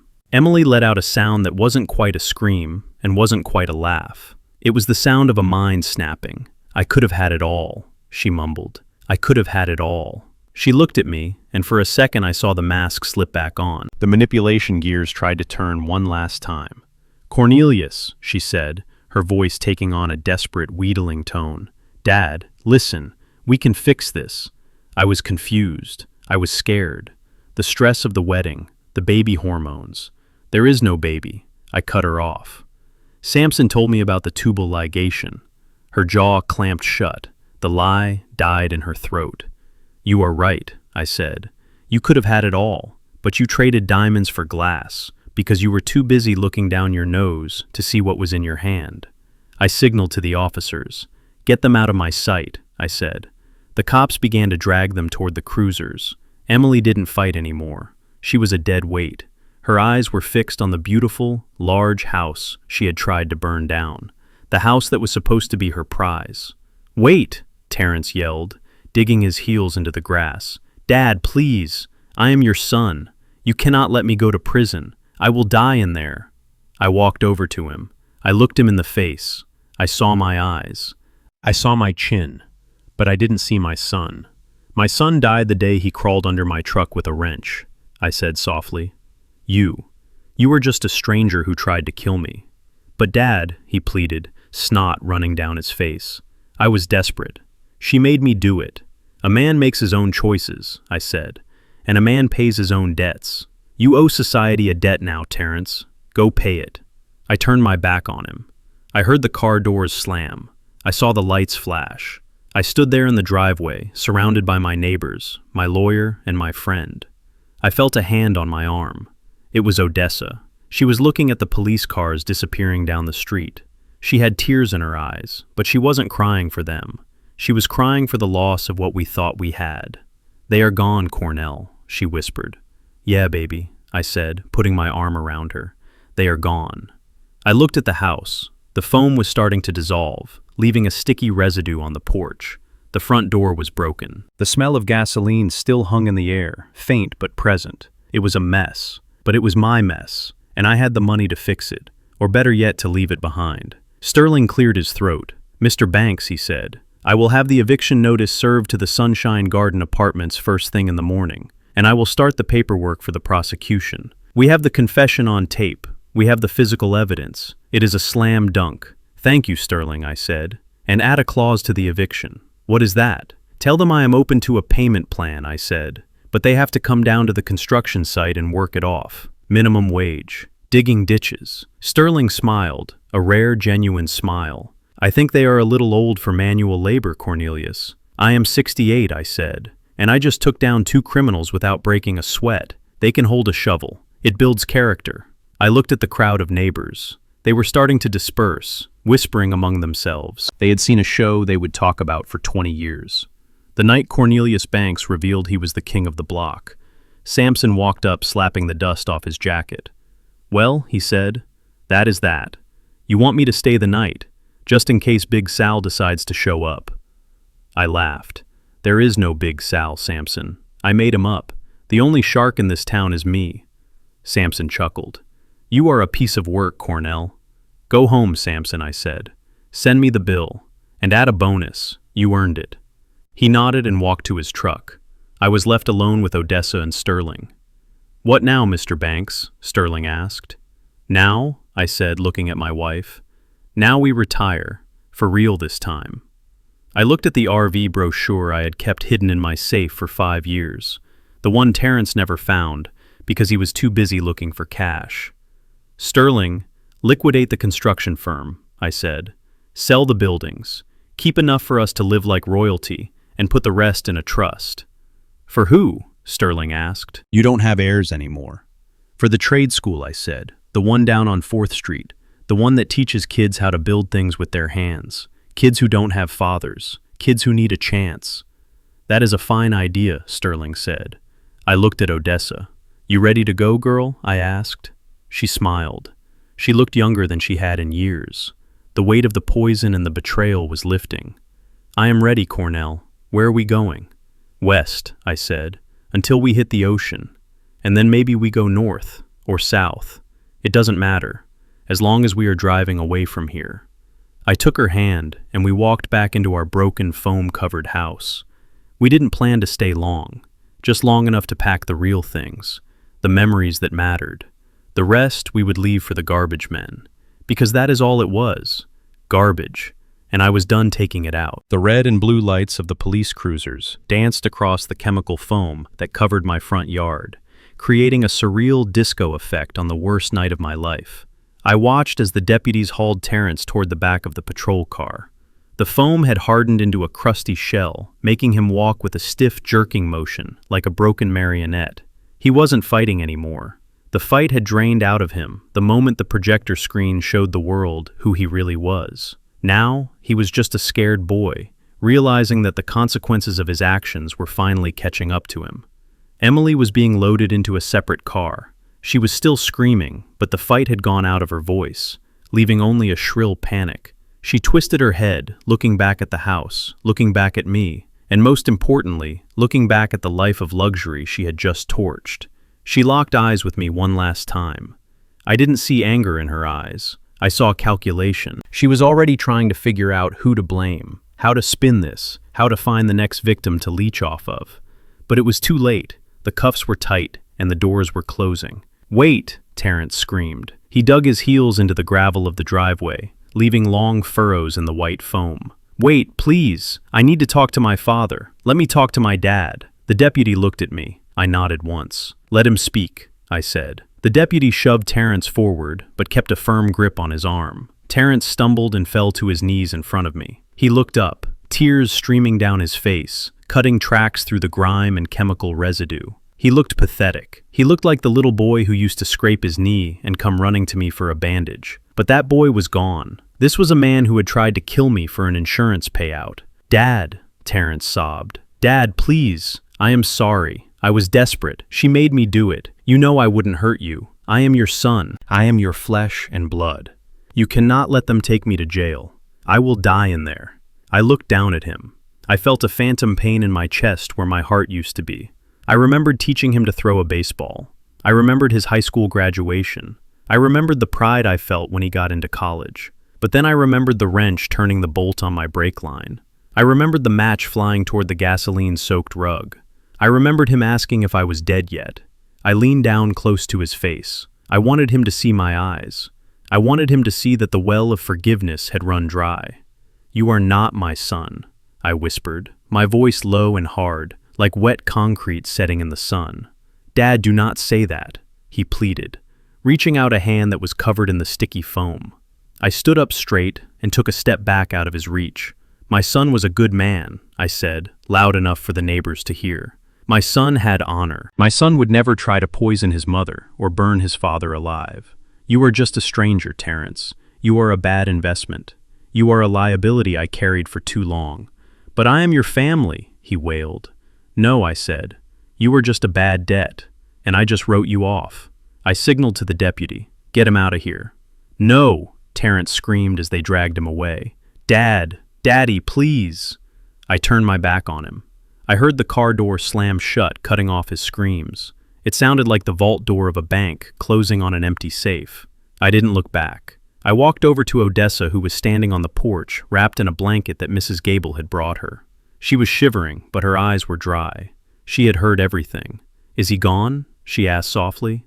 "He is gone, Odessa," I said, putting my arm around her. "They are both gone." We stood there watching the police cars pull away, their sirens wailing into the night. The neighbors began to disperse, whispering among themselves, shaking their heads at the tragedy and the spectacle. Samson clapped a hand on my shoulder and squeezed it, then went to talk to the sheriff. Sterling gathered his papers and nodded to me, a silent promise that the legal hammer was about to fall. I looked at my house. The windows were broken, the siding was stained, the lawn was destroyed. It was a crime scene, but as I looked at the ruin, I didn't feel loss. I felt lighter. The rot had been cut out. The foundation was cracked, but it was still standing, and so were we. 6 months later, I sat in the front row of the Fulton County Superior Court. The room smelled of floor wax and old wood. I was wearing my best suit, the charcoal Armani that I had worn the night of the fire. Odessa sat next to me, holding my hand so tight her knuckles were white. The trial had been a circus, but a short one. The evidence was overwhelming. The video footage from the restaurant, the audio recordings from the house, the toxicology report proving the poison, the forensic analysis of my truck's brake lines, and of course, the confession tapes from the night of the fire. Dr. Montgomery and Sterling had built a case so airtight that not even air could escape it. Terrence and Emily sat at the defense table. They looked different now. Prison had not been kind to them. Terrence had lost 30 pounds. His hair was thinning, and he had a nervous tic in his left eye. He wouldn't look at me. He stared at the table, his shoulders slumped in defeat. Emily looked hard. Her expensive highlights had grown out, leaving her hair dull and brown. She wore a prison jumpsuit that washed out her complexion. She glared at the judge with a mixture of defiance and terror. She knew her charm wouldn't work here. She knew her lies had run out of road. The judge, a stern woman with glasses perched on her nose, shuffled her papers and looked down at the defendants. "Terrence Banks," she said, her voice echoing in the silent courtroom. "You have been found guilty of attempted murder in the first degree, arson, conspiracy to commit fraud, and elder abuse. Your actions were calculated, cold, and morally repugnant. You betrayed the very people who gave you life and supported you." Terrence flinched with every word like he was being whipped. "I sentence you to 18 years in a state penitentiary without the possibility of parole. For the first 15, she declared. The gavel banged down. It sounded like a gunshot. 18 years. He would be 50 years old when he got out. His life was over. The judge turned to Emily. "Emily Banks, you were the architect of this destruction. You manipulated, poisoned, and plotted against 2 innocent people for financial gain. Your greed knows no bounds. I sentence you to 15 years in state prison, followed by 10 years of probation." Emily started to scream. She shouted that it was unfair, that she was a victim, that Terrence had forced her. The bailiffs grabbed her and hauled her out. Her screams echoed in the hallway long after she was gone. "It is over," Odessa whispered. "Yes," I said, "it is finally over." We walked out of the courthouse into the bright Atlanta sunshine. The air tasted sweet. Reporters were waiting at the bottom of the steps, cameras clicking, microphones thrust in our faces. "Mr. Banks, do you have any comment?" one reporter yelled. "Do you forgive your son?" I stopped. I looked at the cameras. I thought about the $50 transfer. I thought about the soup. I thought about the fire.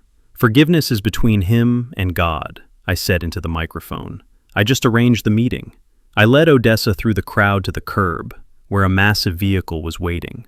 It wasn't a town car. It wasn't a taxi. It was a 45-foot Prevost motor coach, a luxury RV painted a deep midnight blue with chrome accents that sparkled in the sun. It cost $500,000, and I had paid cash. It had marble floors, a king-size bed, a full kitchen, and enough satellite technology to run a small country. We climbed aboard. The door hissed shut, sealing out the noise of the city. The interior smelled of new leather and freedom. I sat in the driver's seat. It felt more like a cockpit. I looked at Odessa in the passenger seat. She was smiling, a real smile that reached her eyes. "Where to, Mrs. Banks?" I asked, firing up the engine. The diesel purred like a giant cat. "Anywhere but here," she said. I released the parking brake. I put the massive machine into gear. The house was gone. I had sold the land to a developer who planned to build a community center. I donated the proceeds to the trade school, just like I planned. The money from the sale of my company and the buildings was safe in a trust that paid us a monthly allowance that would let us live like kings for the rest of our days. We had no address. We had no obligations. We had no son to worry about. I pulled out into traffic. The city of Atlanta slid past the windows. The skyscrapers I had helped build, the streets I had paved, the memories I had made. I was leaving it all behind. We hit the interstate and headed west. The road stretched out before us, a gray ribbon leading to the horizon. I looked in the rearview mirror one last time. I didn't see the courthouse. I didn't see the jail where my son would spend the next 2 decades. I just saw the road behind us getting smaller and smaller. I turned on the radio. Some old blues song was playing. It fit the mood perfectly. We drove until the sun started to set, painting the sky in shades of purple and gold. We didn't have a destination. We didn't have a schedule. We just had the road and each other. Odessa reached over and rested her hand on my arm. "You did good, Cornell," she said. "You saved us." I covered her hand with mine. "We saved each other," I said. The sun dipped below the horizon, plunging the world into twilight. I turned on the headlights, cutting a path through the darkness. I was 70 years old. I had lost a son. I had lost a home. But as I drove that $500,000 bus into the night, I realized I had never been richer. I had the truth. I had my wife. And I had the open road. And for the first time in a long time, the only thing I was building was a future. Did you enjoy this story? Let me know in the comments where you are watching from. And if you believe that justice is a dish best served cold, hit that like button and subscribe for more stories of truth and consequences. Until next time, keep your eyes open and your family close, but keep your checkbook closer. This journey taught me the hardest lesson of a lifetime. Blood makes you related, but only loyalty makes you family. For years, I believed my duty as a father was to shield my son from the world's harshness. I was wrong. By protecting him from consequences, I only fed his entitlement. I learned that kindness without boundaries is self-destruction. Never set yourself on fire just to keep ungrateful people warm, even if they share your DNA. Your dignity is the most expensive thing you own. Never let anyone, not even your children, haggle for it. Peace is worth more than any inheritance. Now, I want to hear from you. Would you have forgiven Terrence, or did he get exactly what he deserved? Tell me your thoughts and what city you are watching from in the comments below. If this story satisfied your need for justice, please hit that like button and subscribe to the channel for more life-changing stories. See you in the next one.